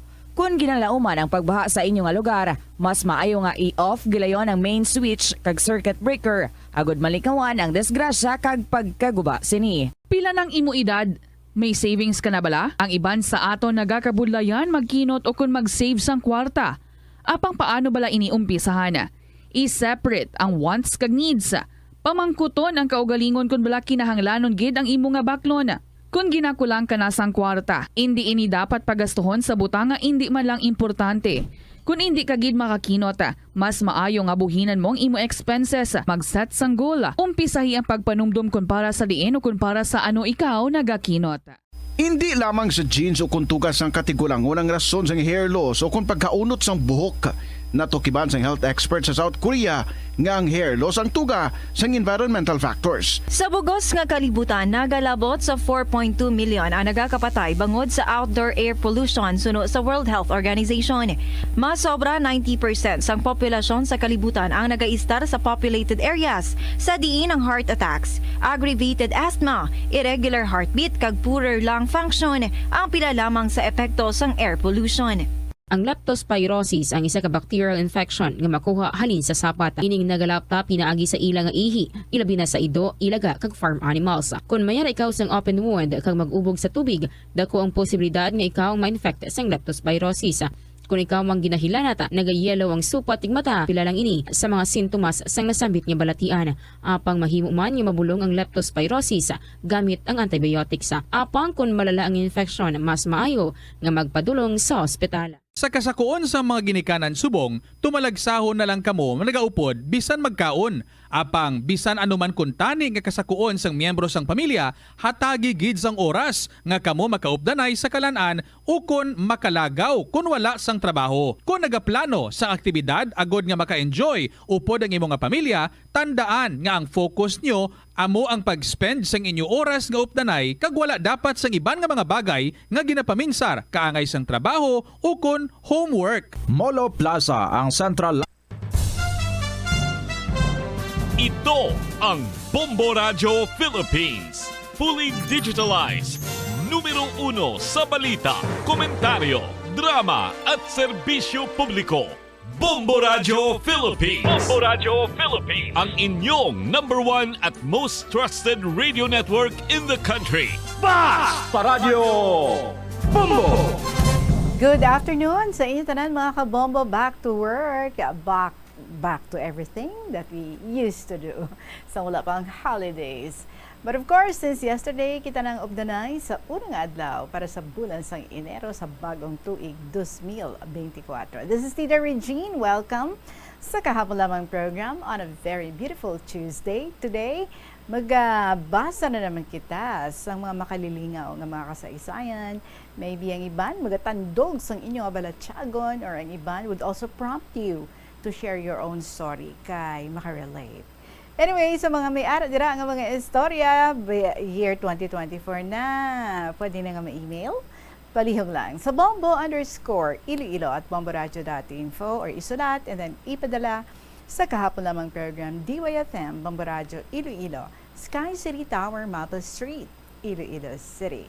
Ari na nga ito ng bahanon para sa inyo. Say welcome you sa ikaduhang adlaw para sa bulan sa Enero tuig 2024. Dari sa KLP, ka-open ninyo si Tita Regine and the song from Albert Aculado, I Need Your Love. Mayong hapon.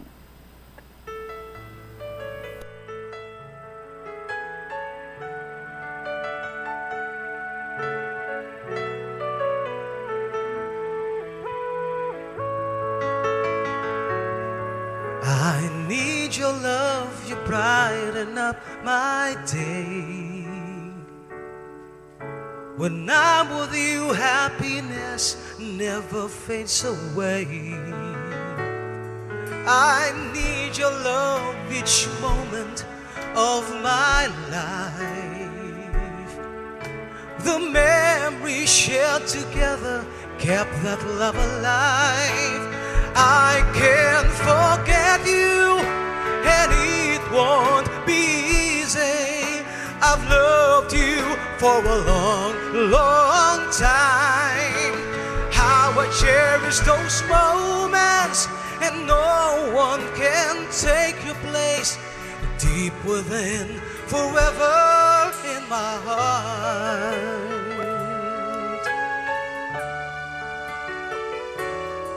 I need your love each moment of my life.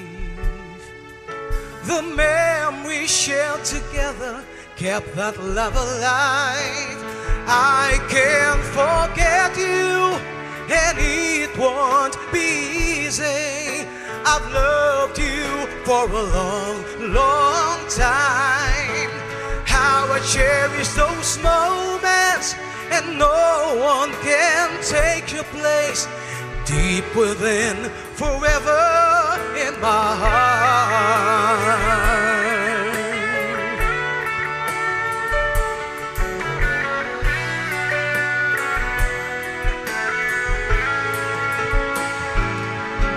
I'll keep this love burning in my heart.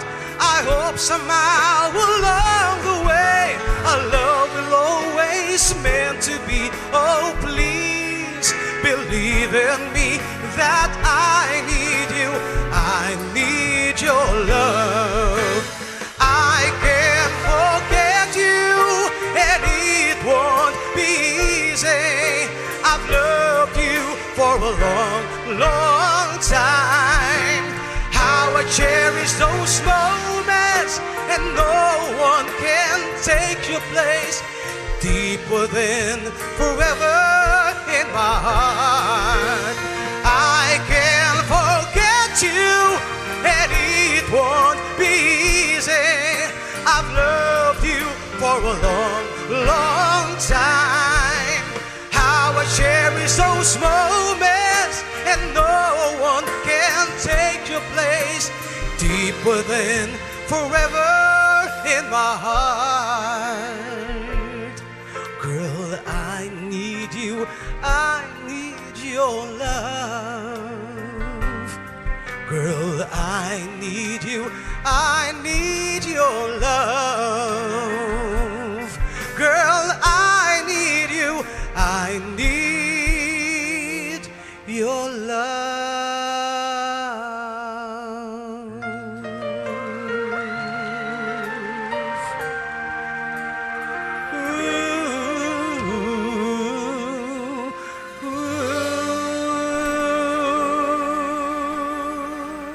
Albert Acolado para sa inyo, I Need Your Love. Dari lang ina sa Bombo Radio Philippines Exclusivo. Ako ya, I Need Your Love. Letter, your love, life, or your life story. Email lang ang inyong mga istorya sa bombo_iloilo@bomboradio.info or isulat, ipadala sa kahapon lamang program DYFM, Bombo Radio Iloilo, Sky City Tower, Mapa Street, Iloilo City. Hello and welcome sa iban pa nga bago lang ang mga nag-join sa aton. Good afternoon gid sa inyo. Ini si Tita Regine, ang inyo alagad para sa KLP. Kag mag-start na ako basa sang inyo nga makasaysayan nga ginpadala diri. Una gid is this one coming from Tatay Eddie sang Ahoy. Dear Tita Regine.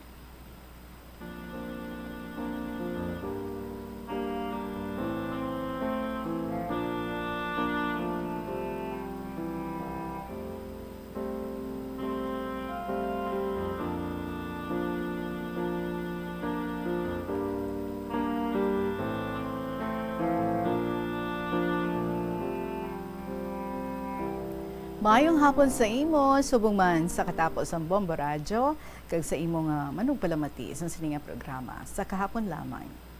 Tita, sa pagpauli namon diri sa Ahoy, duha ka tuig ginagligad, nagbata naman ang akon asawa sa ika-4, lalaki tita. Pagkaligid sa duha ka tuig, nagbata naman ang akon nga asawa sang ika-5, babayi naman. Tita, wala gid kami nag-aaway sang akon asawa, kay palangka ko gid ang akon asawa. Tita, may tuig nga nagligad, puwerte kapuraot ang pangabuhi. Tigulutom, maiwat sad to ang bugas. Maayo lang, Tita Regine, may amo ako nga ginautangan sang kwarta para nga idalawat sang mais. Ang akon uma, 2 ka hektarya, tita, ang kaon namon sang mais, halin Agosto, September, October, November. Igo kami makakaon sang kanon bugas, bulan na sang Desyembre. Tita, pagligad naman sa 2 ka tuig, nagbata naman ang akong asawa sang ika-6, babayi. Ang pagpanguma, kung wala ka sang kaugalingon nga kwarta, mangutang ka lang sa imo amo. Igo magpakyaw, gilok, gid lang ang imo parte. Tita, nga ako nasawa kung magbata, may balot nga 2 ka tuig. Ang ika-7 naman nga bata, lalaki. Ang ika-8, babayi. Ang ika-9, babayi.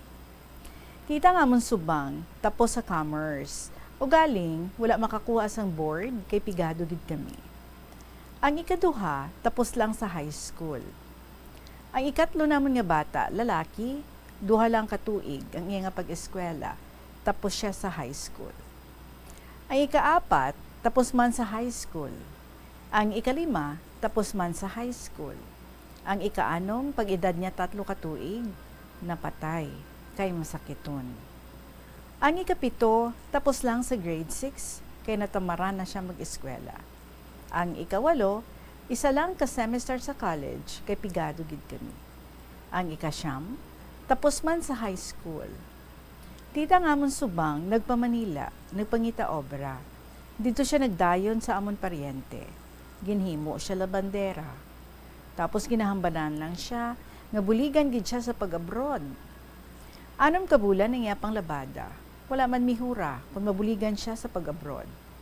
Wala man siya sa ginapaabot kung may sweldo man siya sa iyang pagpanglabada. Sa ngulihi, tita nagsaylo siya sa Malabon, sa tiya ni nanay niya. Sang dito na siya sa Malabon, nakaobra siya dayon sa isa ka kalanan. Tita, sa ngulihi, nagpadala siya sulat sa amon nga dito nagali siya sa Singapore. Tita guru-ginhawa man kami jutay. Kaya ginapadalhan kami 5,000 kasi bulan. Ang ikaduha namon nga bata ng Manila, mapilahan ka bulan, nagsulat siya sa amon ni nanay niya nga may bana na siya kay nag-apas sa iyang nobyo nga taga-diriman lang sa amon. Tita, sa pagdalag ko na sa duwa ko kabata nga lalaki, ginuli ko ang akon uma, kag panggarab na lang kami nga tatlo. Nagaparte kami nga tatlo, sobra isa kasako nga humay, kasi adlaw. Tita, ikalima naman nga bata, nagpa-Malaysia, o galing pigado ang sweldo sa Malaysia. Sa aton, ang piso sa Malaysia, 1.25 lang. Tita, ikapito namon nga bata, nangasawa, kag tatlo ang bata. Isa ka lalaki, kag duha ka babae. Ang ikawalo, naman, kag may bata ang isa ka bilog, babae. Tita, ang amon subang, nagpa-England, kag nagpamana sang British. Sa ngulihi, tita, ginbaklan kami sang bata namon nga subang sang talamnan, nga bali, duha ka ektarya. Adlaw-adlaw, nagakadto kami sang akon asawa sa talamnan. Tita, nga akon asawa, gin-stroke sang tuig 2015. Mga iconic tourist spots ang syudad, lakip na ang Molo Church kag Molo Mansion. Ang nasambit nga distrito ang birthplace ang Pansit Molo. Kilala man ang Molo Church ako ng St. Anne Parish Church bilang feminist church, bangod sa duwa ka mga raya sang 16 ka mga female saints nga nakalinya sa tagsa kakilid sang altar. Sang tuig 1886, ginbisita ni Dr. Jose Rizal ang Molo Church bangod sa biblical painting sini kag nagserbe pa nga evacuation center sang World War II. Nagakaon ka man bala sang tofu, malasay ini pero matamis ang dala nga basa. Sino kay Kerry Torrens, isa ka qualified nutritionist, ang tofu ang makabato sa obesity kag makabulig sa weight loss. Ang tofu ang mayara sang tuman ka marubo nga level sang cholesterol kag fat, gani maayo ini para sa epektibo nga weight loss. Ang tofu ang nakabulig man ikaw sa hair loss. Ang human hair ang ginabugusan sang protein, gani ang ini nga nutrient ang required agod mag-maintain sang hair health, volume kag quality. Money saving tips. Tipigi ang imo kinitaan, magtipid sang kwarta, magbukas ang savings account sa bangko, kag dira ipatago ang imo tinipon. Hindi magastos ang sobra sa imo ginakita. Unahon nga baklon ang imo mga kinahanglan, kag hindi ang gusto mo lamang nga baklon. Hindi magsulod sang madamo nga kwarta sa imo wallet agod hindi ka matentar nga maggasto. Maghimo sang weekly budget plan para sa pagkaon. Tipigi ang imo ikayong lawas agod makalikaw sa balatian kag sa dako nga kagastuhanan sa ospital. Ang cabbage o condrepolyo masaming nga panakot sa aton mga linuto. Suno kay Vanessa Voltolina. Ang cabbage isa ka excellent source ng vitamin C nga importante para sa pag-maintain sang strong immune system. Ang glutamine isa ka amino acid sa cabbage, isa ka makusog nga anti-inflammatory agent. Andri sa kahapon lamang program. Kumusta ka mo da? Brown out man ka mo? Tigin pagwa nyo na da ang inyong mga radyo nga may battery, pwede sa battery, tapos may LED light. Sige. I-continue ko ang pagbasa diri sa sulat ni Tatay Eddie. So, Tita Regine, ang asawa ko, gin-stroke sang tuig 2015. Ang pihak niya nga lawas, hindi na makahulag. Gindala namon dayon siya sa Iloilo. Mga duha kami kasemana sa hospital, pero wala gid alibyo. Gindala namon pauli ang akon asawa. 2016, napatay ang akon asawa kay gin-stroke siya liwat. Bilog na gid niya nga lawas nga hindi mahulag, tita. Masakit kag masubo man kaayo ang madulaan ka sang kapihak sang imo nga dughan kag timbang mo sa pangabuhi. Tita, sa 2017, gipatindugan ako sang akon balay sang akon bata, 40 by 60 feet up and down, sa ibabaw 4 ka kwarto kag 2 ka CR. Sa idalom, isa ka kwarto, isa ka CR. May salas kag komedor. Ang salog sa ibabaw, tiles. Sa idalom, tiles man. Tita, may maintenance ako sa high blood kag sa hapo. Ginapadalhan lang ako sa akong bata sang allowance.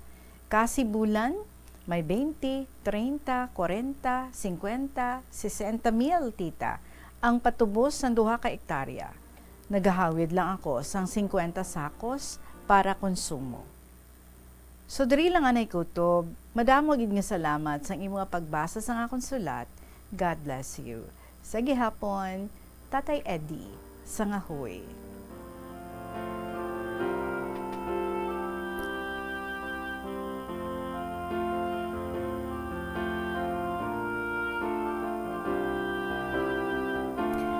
Tatay Eddie, kanami man sa mga swerte sang imo nga mga anak, no? Kag kanami ipagid. Most probably, you have been a very good and loving father sa ila. Kay nga, ginabalikid kagid nila, and now you're living in comfort. And of course, ang imo nga mga anak naga-provide gid para sa imo nga mga kinahanglanon. Nevertheless, sa imo nga bahin, way ka man nagauntat, no? Kaya pa nga mag-atipan sa uma. Kayang-kaya pa, no? Dala na lang na yung exercise. Kasi sino bala ang makasaway sa imo?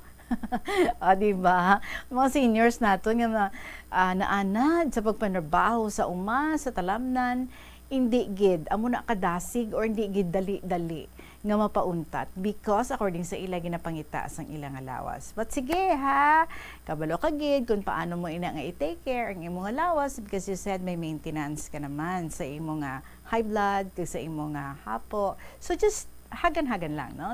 Just take that as your exercise, hindi lang gid magpatama, and be very thankful kanami isang imong mga kabataan nga palangga ka gid kag naga-provide sang comfort sa imo, ginapanumdum gid ang imong comfort. Subong nga nagaisahan na lang ikaw sa imong pagpangabuhi. Maraming salamat sa liwat, Tatay Eddie sa Ngahoy. Up next is the story ni Lee sang Arevalo. Sa ato na nga pagpanambalik sa gihapon, this is Tita Regine. Nagapamati ka mo sa kahapon lamang program. Magabalik kita pagkatapos lang gid sa pila ka mga importante nga mga pahibalo. Tanan kita mayara sang bulig agud pakibatuan ang climate change. Magamit sang bag nga pwede magamit sang liwat-liwat agud mabuhinan ang plastic bag nga ginahaboy. Bangod dinhi nagatugas ang greenhouse gases. Ikaduha, hindi masumi magamit sang computer. Kung 4 ka oras lamang sa isa ka adlaw ang imo nga paggamit sang computer, makabuhing ka na sang carbon dioxide emission nga 83%. Ikatatlo, kung malapit man lang imo nga kaladuan, mas maayo nga maglakat o kung magsakay na lang sa bike. Magluwas sa makakinot ka na, mabuhinan pang polusyon nga nagatugas ang climate change. Magtipid sa paggamit sang kuryente, pinaagi sa mga masunod. Maggamit sa mga energy-efficient nga bumbilya, kaangay sang compact fluorescent bulbs ukon LED lights, imbis nga incandescent bulbs. Patsyo ng mga suga nga wala ginagamit. Tingbon ang mga bayo sa pagpamlansya. Himuon ang pagpamlansya isa lamang kabes sa isa ka semana.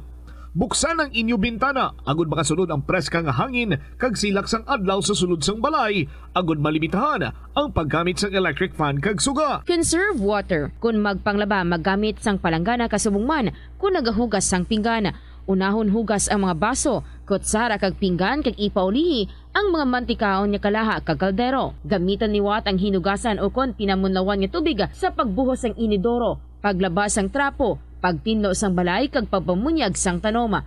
Gilayon niya ipa-repair ang tagas o konlik sa gripo. I-report sa Diri sa KLP, ari naman ang sulat ni Lee sang Arevalo. Dear Inday Regine.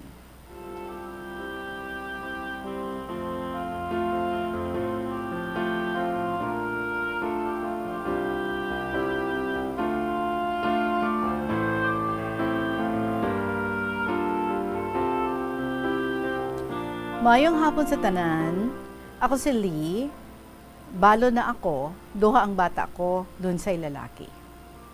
Inday, pwede hindi mo lang pagbasahang akong ngalan, tawag lang ako kay Lee sang Arevalo. Oo, yes ma'am. So yari nga akong ipagsaysay sa pangabuhi ko. Sa subong, ako lang mag-isa nagapangabuhi. Wala ako obra. Ang akon obra, tulog kag kaon lang kun may kaunon. Kun wala, wala man kaon. Ginahatagan lang ako sa mga tao. Kung kaisa nga hindi magsakit ang tiil ko, nagakadto ako sa Iloilo City Dira sa isa ka optical shop, nagapakilimos ako. Hasta nga may ibakal ako pagkaon. Pero sa subong, diri na lang ako sa simbahan sang Arevalo, kon Domingo, nagapakalimos. Ang akon bata nahuya sa akon magkilala, kay tigulang na ako.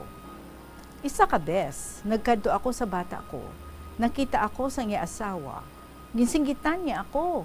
Hambal niya, ari ka na naman, mangayo ka. Hindi ako bangko, kag tindahan, pauli na. Gintabog niya ako, parang ido. Maayo pa gani ang ido, ginapakaon. Pero ako, wala sila kaluoy. Hambal ko na lang, gabaan ka mo. Amo ina nga nagpasingpalad ako nga maghulog sa 1-2 panalo, basi bala mabunutan man ang akon nga entry, nga ginhulog ko kag ginpadala ko ina na lang ang akon nga istorya sa imo Inday. So ikaw na diri kahibalo kung may kulang dugangi kung sobra kuha lang. Salamat. Abi mo Inday paghalin ko sa pag-obra. May tawo nga naluyag sa akon. Pero nagamasakit ng akon magulang. Pero gusto niya magpakasal kami. Pero ginpapili niya ako kung sino akon pilion.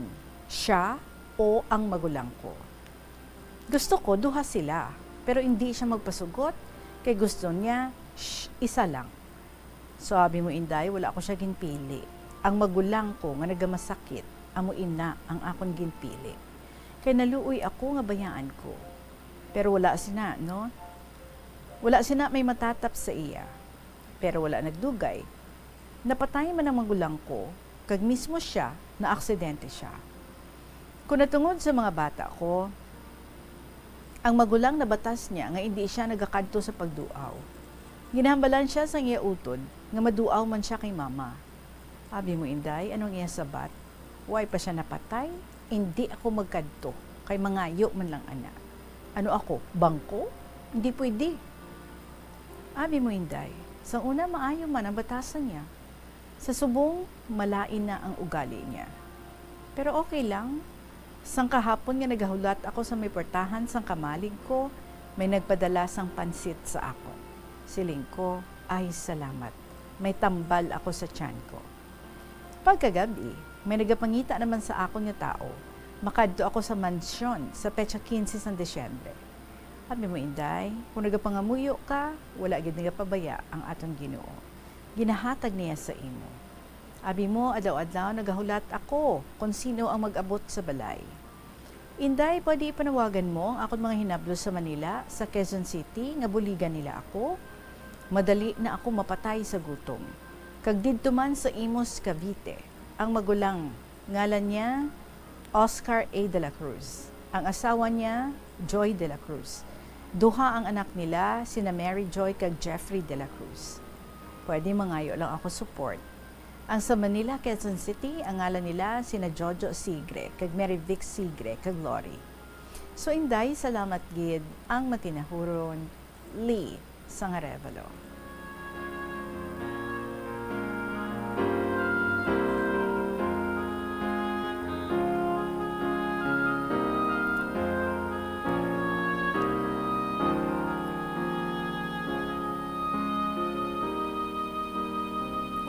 Ligi, salamat sa imong nga pag-share diri sa imong kahimtangan diri sa KLP. I hope nga madamo ang naghalatag sa imo, damo ang natandog no sa imo nga kahimtangan.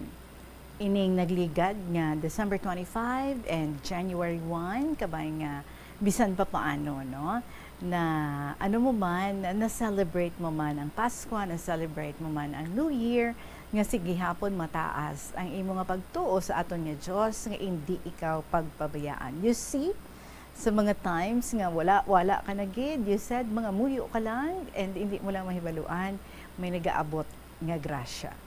And that's how wonderful our God is. That's how good our God is. You said, doon naglain ng batasan sa imong isa ka bata.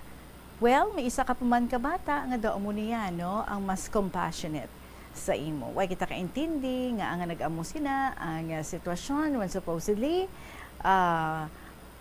kung nakita nila, no? Nga nangin maayo man ang imo nga pag-raise sa ila, pangabudlayan mo man para nga mapadako sila, mapaeskwela sila, we see no reason kung nga ang nagsubong ina siya. But anyway, let's hope nga magabot gid ang tion nga siya makamaradmad.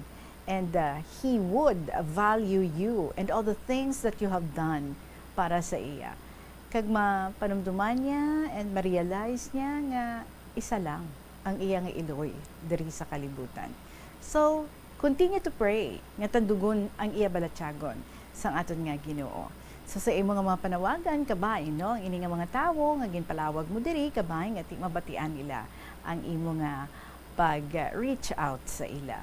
Padamo yun nga salamat, continue doing ang pagsalig sa Ginoo, and if you can still if you still have the strength kung may kabakod pa kag kung masarangan mo pa man lang, basi pwede ka man no nga makapangita-ngita sa trabaho dira, bisan dira na lang sa inyong palibot, especially no you approach ang mga people nga nakaintindi sa imong mga sitwasyon. I'm sure hindi gina sila no mag-turn down sa imo. Maramo yun salamat sa imo, Lee, and continue to be strong. Oras natin, 2:32 sa hapon, magabili kita with another story. At this time, ang iyan naman yung sulat ni Inday isang barotak. Ang ato niya igadulong sa inyo pagkatapos lang gid sa pila ka mga importante nga mga pahibalo.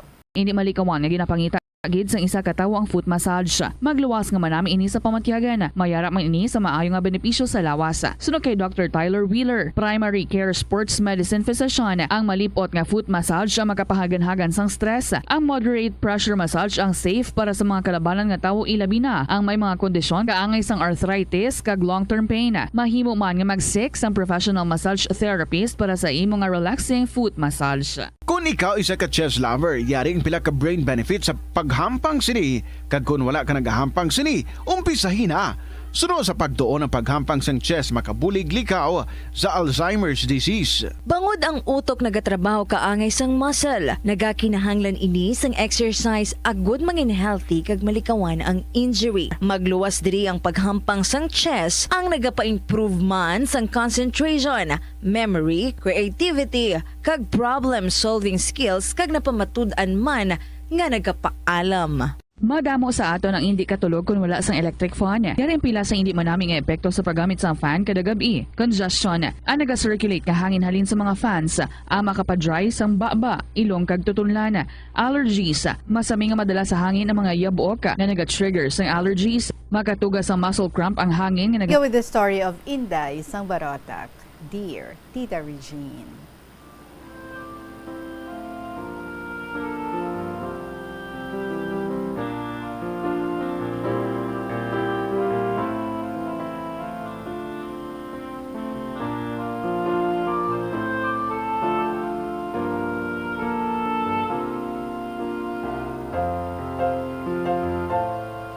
Una sa tanan, maayong udto lang dira sa imo, ilibinagid sa Tagpalamati, isang programa nga kahapon lamang.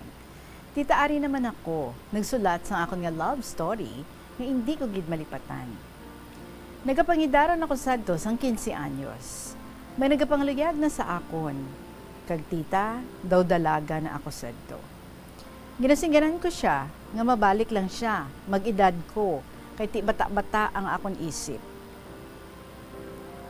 Tita, si Nonoy ang iyang ngalan. Kagduha na katuig, wala gid siya magpadala, bisan sulat lang. Kay permi man lang nagakadto ang iya tiya diri sa amon, kay may utod man dira siya. Ang siling sang iya tiya, nga may nobya na kuno siya. Gani, ginsabat ko na lang ang nagapangluyag sa akon nga si Toto. Tita boto man si nanay, kag tatay sa iya. Mabuot ini siya, ugaling, kay wala gusto ang iya mga ginikanan sa akon. Kay kuno, suplada ako, kag wala pa ako nagapamugno sa ila. Abi mo tita, katatlo ko gid ini si Toto brekan. Apang, nagabalik man angod sa akon, kay naluya gid ini siya sa akon. Tita December, gintalam na ang amon kasal, kay nag-abot man si Nonoy. Isa sa duka adlaw, nagpamasyar si Toto sa balay.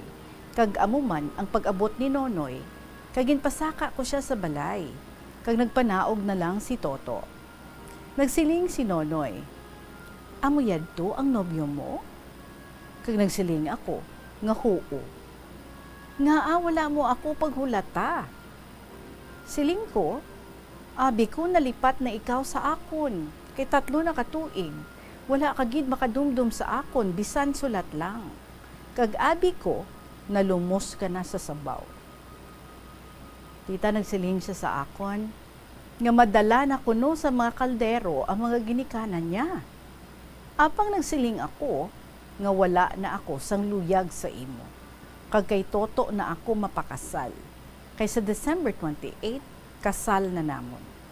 Kag nagsiling siya, nga hindi ako magsugot. Kag nagsiling ako, nga magpanaog ka na. Kag naglakat siya, nga huy-huy ang iyalawas. Kita abi mo, gisugiran ko si Toto sang hambal ni Nonoy. Kag ginsingganan ko siya, nga maghalong lang siya. Gabi-gabi, hindi ako makatulog. Kag nagapangamuyo lang ako sa aton mahal nga Diyos, nga ipahilayo lang siya sa disgrasya. Tita, kasal kami sa December 28, kag matawhay man. Gani nga nalipay gid ako, kay wala man sing malain nga natabo. Tita, subong malipayon gid ako, nga gintagaan ako sang bana, nga mabuot, kag mapinalanggaon, kag ginbugayan kami sang 5 ka bata. Kag tita, bisan pigado lang kung wala ka nagaugtas sa bana mo, malipayon ka na. Tita, diri ko na lang tapuson ang akong sulat, kag regards lang sa imo, kagabay nga tagaan ka sang maayo nga lawas kag kabuhi nga malawig. God bless you. Inday sang Barota.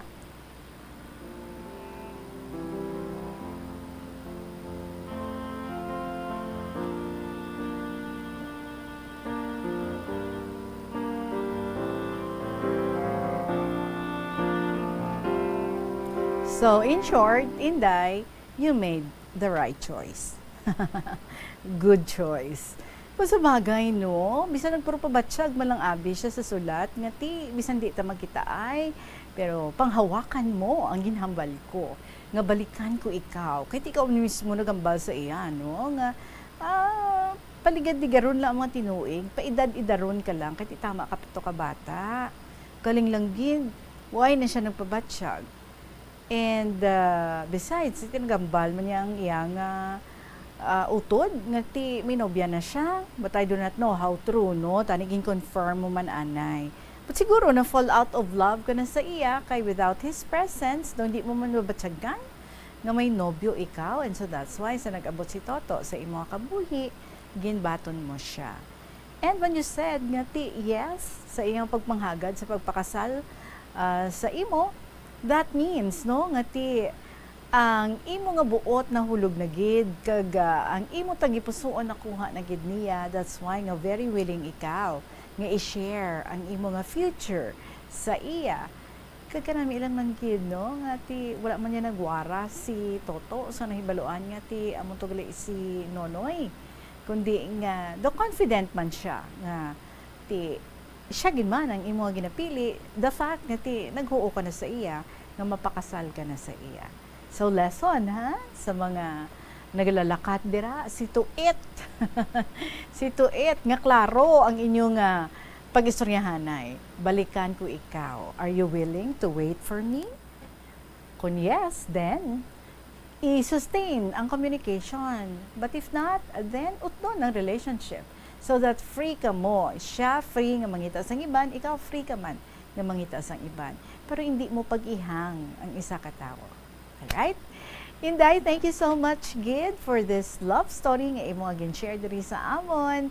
And we're very happy that you said, basta wala ka lang nagaugtas sa imo nga bana, happy life ka na. Di, correct kidi na? Alright, mga panambali kita. May isa pag kita ka story nga iga-share sa inyo coming from Gemini 26 ang Iloilo. Pagkatapos lang gid sa pila ka mga importante nga mga pahibalo. Yensyahan lang masakit nga lawas kung Sa patatas, masami ginahaboy na lang nato ng panit. Suno kay Dr. Cynthia Sass, isa ka nutritionist, ang panit sang patatas na makabulig sa increased potassium intake. Ang potato skins nagaprovide man sang source sang iron nga isa ka essential mineral nga ang primary function nagalakip sang pagsuporta sang red blood cell function. Ini nga cells nagakontain sang dako nga amount sang hemoglobin, ang protein nga nagabind sa oxygen halin sa ginahaklo ang hangin kag ginadala ang oxygen sa bilog nga lawas. Yari ang mga household level fire safety measures nga dapat tandaan agud makalikaw sa sunog sa balay. Hindi magbutang o kung magtipon sang flammable substance o kung chemical nga makatugas ang sunog sa kusina o kung sa sulod sang balay.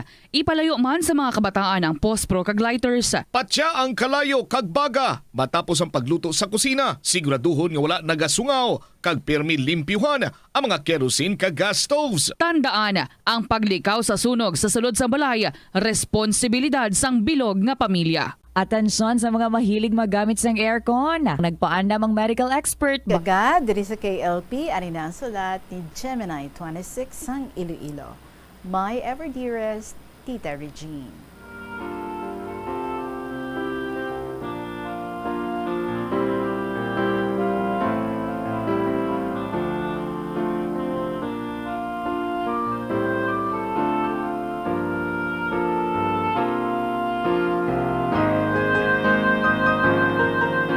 Mayong hapon sa imo. Kaya sa tanan nga nagapamati sa sininga programa kahapon lamang. Ako isa mo man kasuki nga nagapamati sa imong mga programa. Gani nga gusto ko man nga ipasakop ining akon kasaysayan sa kabuhi. Sa tuig 1982, nabalo ako sa edad nga 28 anyos. Gani, daw hindi ko mahibaloan kung ano himuon ko kay magagmay pa ang mga bata ko. Ang bana ko napatay sa cardiac arrest, kag bale, 4 ang bata namon. Sa buhi pati ta Regine ang bana ko. Matawhay man kuntani ang pangabuhi namon. Kayang iya obra, nagapamakal ka mga sapat, parehas ang baboy, karabaw, baka, kanding, manok, kag iya ibaliga sa banwa kun adlaw nga Miyerkules. Sadto nga tiyempo tita, wala pa gagamit kakiluhan.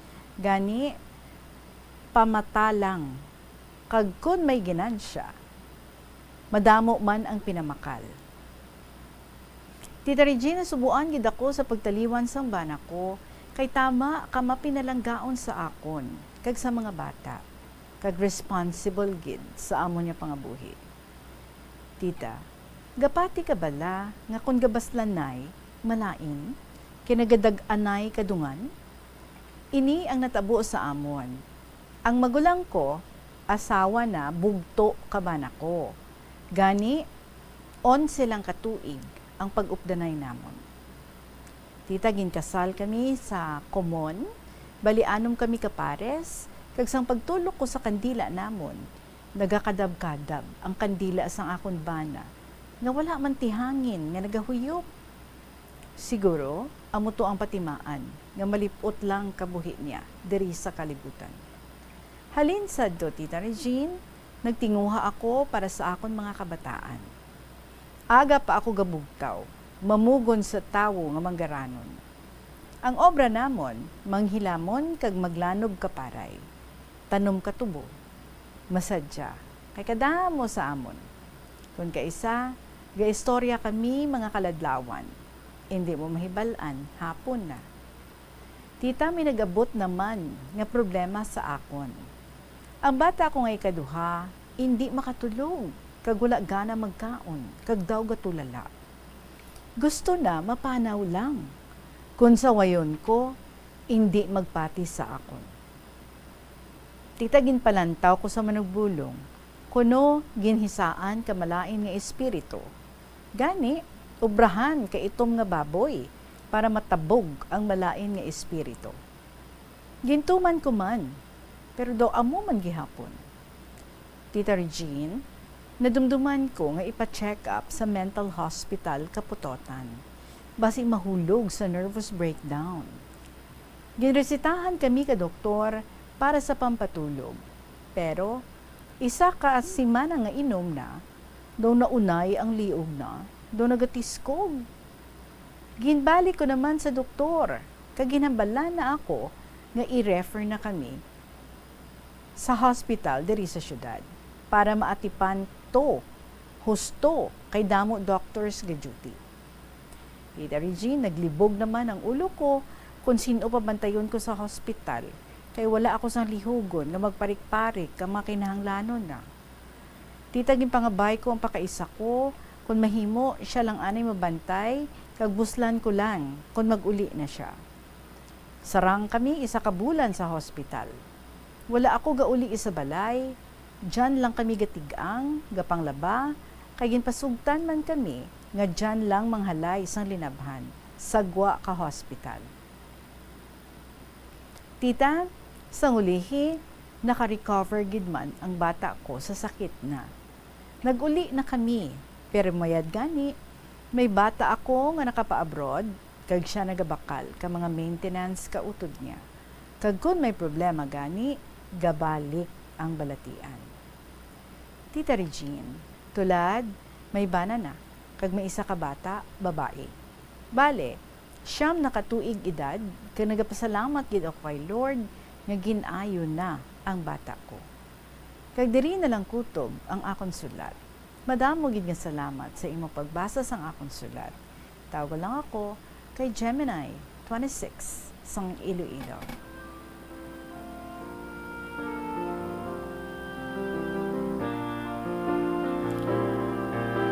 So Gemini 26 pamatian gid sang Ginoo ang imo nga pangamuyo, and at the same time also because of your effort nga wala ka man naguntat, no? Wala ka lang siling pabayaan mo na lang, hulaton mo na lang kung anong iya nga madangtan, kundi nga ginimo mo man ang tanan. Nagpasurwano ikaw, and nakita mo nga hindi man effective, so ginpa-hospital mo ang imo nga anak. Kag dito nakita mo, no, may ulo alibyo, may maintenance lang, but ingrasyahan ka mo nga isa niya kautod nakapa-abroad. Kag amo ina ang nagasustener sang iya nga maintenance. And now, who would ever think, no, nga sa mga inagyan niya nga ato, maplastar subong sang maayo ang iya nga pagpangabuhi. May bana na, may bata na, kag totally nag-ayo gid siya. All because of the goodness of the Lord, and at the same time, sang imo man nga ginpanghimo para sa iya. Kag ang bulig man sang iya nga utod sa pag-maintain sang iya nga balong. So God is really good. Kag kanami gid because bilang isa ka iloy, wala mo gid ginpabayan ang imo mga anak, in particular sa sining anak mo nga amo sini ang iya nga naagyan. So saludo kita sa imo. Madamo gid salamat sa pag-share mo diri sang ini nga inagyan ninyo sa kabuhi Gemini 26 sang Iloilo. And wow, fourth story na to. That means pwede pa kita ikalima nga istorya para sa sining nga hapon. Dok nami lang, no? And we have one coming from Lola Amparing. Kumusta ka na, Indira? Lola Amparing? Ari ang nga sulat. Magandang hapon sa inyong lahat. Mga kasapi ng Bombo Radyo, mga kaangay ko, nga maukod nga mga listeners, kag letter senders, of course, sa imo Tita Regine and family, my dearest Tita Regine.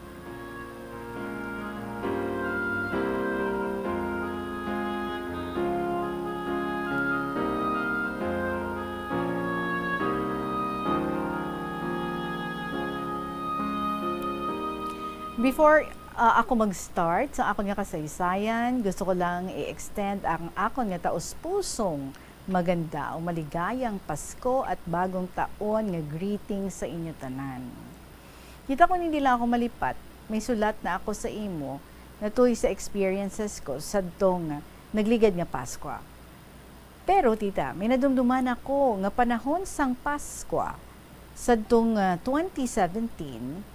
Bala mo tita, sa itong last week sa October 2017, na-admit ako sa hospital sa Liposarium.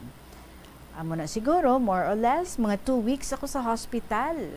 Kag nagwa ako last week sang November. Or rather, first week ata ng November. Pagwa ako, Mayo naman ang akong kahimtangan. Pero nagtaas ang BP ko sadto, kag daw feeling ko bala nga nagalinog. Hindi na ako makalakad. Vomit na lang ako nga vomit. Pati ang gingkaon ko sa nga lunch, nagwa. Bala mo tita, siguro, bago lang ako panyapon. So natulugan ako sa mga pila ka minutos lang. Kag pagbugtaw ko, to feeling ko, doon nagalinog nga sobra ka basko. Hamba ko sa ila, tawag ka mo ambulansya. Way ko kabalo, ara nagalisagwa ang ambulance. Tiway na ko, hindi na ako makalakat.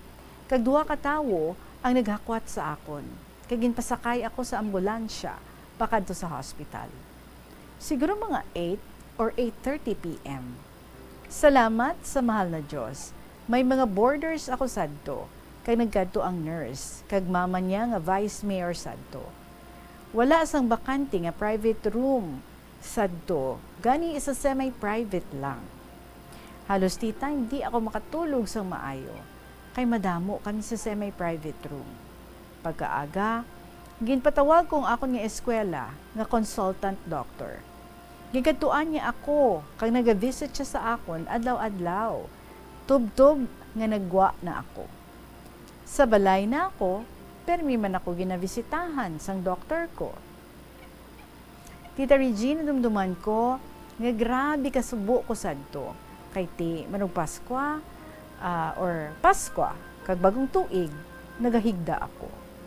Siguro mga 5 months ang nga nangin bedridden ako.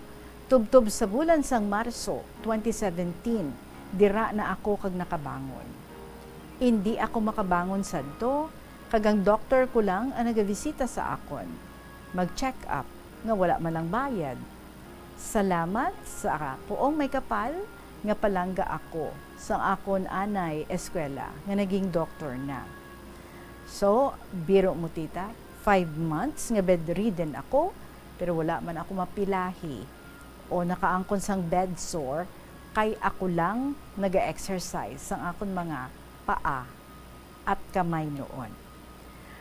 Malas naman tita, sang maayo ng akon nga health, 2018, na-demolish naman ang akon nga puluyan. Napakalungkot ang buhay ko noong nakaraang Pasko at Bagong Taon. Tita, sa kaluoy sang aton nga Ginoong Diyos, okay na ako sa subong. Ginaasikaso ako sa maayos ang akon nga hinablos. Ilabi na gid ang super kabuot niya nga asawa. Ginaredy permi ang akon nga pagkaon, kag ginalabhan ang akon mga beddings, kag may handa pa na merienda kung hapon. Salamat sa puong may kapal, sa mabuting pag-alaga at love sa akin dito. Tita, nadumduman ko pa ang anay, no? Masubo nga Paskwa, nga akon nga naagyan sadto. Permila ako nga nagaisahanon, diri sa balay. Pero, masadya man kami, kati madamo man ang nagabisita sa akon. Anyway, tita, nagakawili man ako nga magpamati sa Bombo Radio. Nagasulat, kag nagapamati ako sa programa mo, kag sa iban pa nga mga programs. Nadamdaman ko na nga ang rason sa pagpahospital ko sadto, ang gulpi lang nga paglantaw ko bala sa TV nga daw naglinog. Gani nga halin sadto ay wala na ako yung nagalantaw sa TV, kundi nga programa na lang sang Bombo Radio. Kaya nagasulat na lang ako sa akong kasaysayan. Kaya nagapamati na lang sa imo. So maraming gid nga salamat sa ating Ginoong Diyos sa bulig kag iya nga kaluoy kag pagpamati sa akon nga pagpangamuyo. Tita Regine, sa subong ang akong ginahimo, busy na busy ako sa pagbabalot ng aking mga pamasko sa mga pinsan at mga kaibigan, lalong-lalo na sa mga mahal ko na mga doctors, nurses at iba pa na hindi nakakalimutan ang mom nila na hanggang sa ngayon naaalala pa rin nila. Titang palagi sa isip ko na ang mga ilang pinsan o mga pamangkin ko sa sobra-sobra na ang yaman, ngunit parang hindi sila naglingon sa kanilang pinanggalingan. Hayaan mo tita, may Diyos ang mundo at kung palagi may pagtitiwala at pagmamahal sa ating mahal na Diyos, kaawaan man tayo at bigla na lang huhulog ang grasya sa atin. Kailangan magmahalan, kalimutan ang hindi mabuting gawa o nakaraan para patawarin tayo ng puong may kapal sa nagawa natin na di mabuti. Kailangan magtutulungan sa nangangailangan at magpatawad sa nakasasala sa atin. Huwag tayong manalig sa mga bulong-bulungan, gawa tayo ng mabuti. Magbabatian ang lahat, lalong-lalo na ang nakakasala. Tita, ang hindi marunong lumingon si pinanggalingan, hindi makakarating sa paroroonan. So sa liwat, maligayang Pasko at masaganang bagong taon. Pasensya na kayo sa kaunting pamasko. Love, kisses and prayers. God bless. Lovingly. Lola Amparin.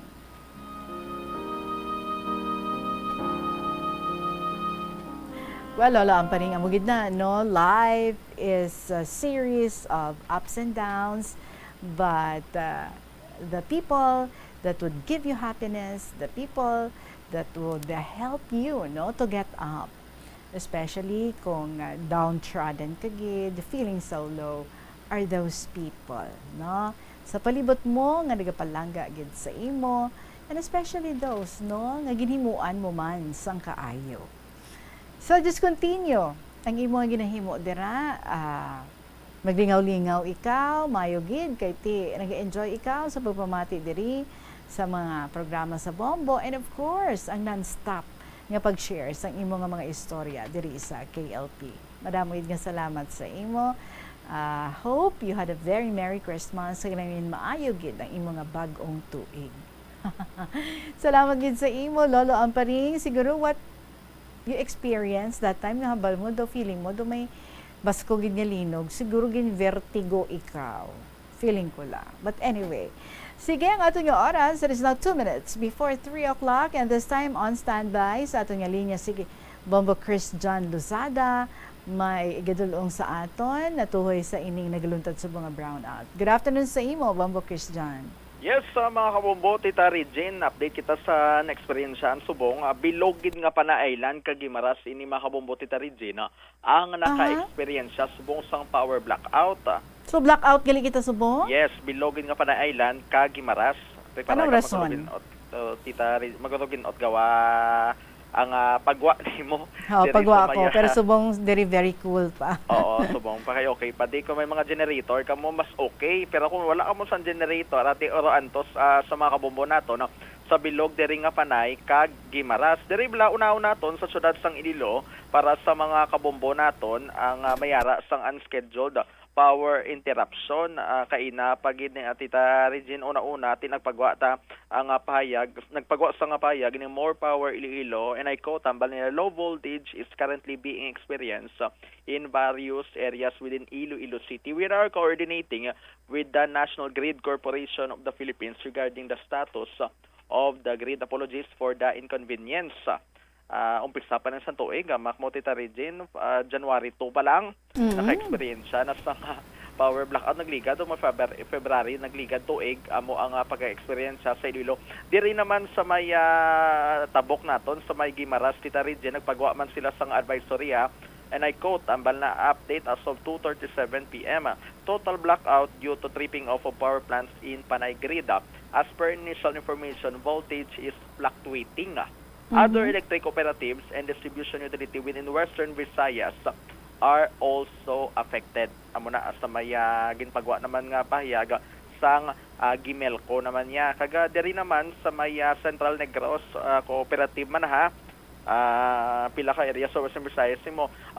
And I quote, ambal sang Central Negros Cooperative Incorporated, voltage fluctuation are experienced in all Seneco coverage areas. Rest assured, our technical team is closely coordinating with the National Grid Corporation of the Philippines to identify the root cause of the voltage fluctuations. Diri pagid ambal man sang Eleco 2 sa may probinsya sang Iloilo. The whole Panay Island is experiencing power blackout. Eleco 2 o kung Eleco 2 is actively coordinating with the National Grid Corporation of the Philippines to identify the main cause of the widespread power interruption. Ati amo na Tita Regine ang update sa Subong. Ano oras ko nun ni Masiga, Bombo Christian? Wala pa sila sa may ginhatag kay sa Subong padayon pang ang ilang ginahimo nga pag-solbar sa sining natabo nga widespread nga power interruption, Tita Regine, sa mga kabombo naton. So ora antos anay sa mga kabombo naton at tita Mga naka-freezer nyo na ang mga pagkaon. Ati ang mga salad yung abilin pag New Year. Hapon naman program DYFM, Bombo Radio, Iloilo, Sky City Tower, Mapa Street, Iloilo City. Balik kay kita buwas. Madaming salamat sa inyo sa gihapon. Ininyo alagad si Tita Regine para sa kahapon lamang program. Good afternoon and God bless.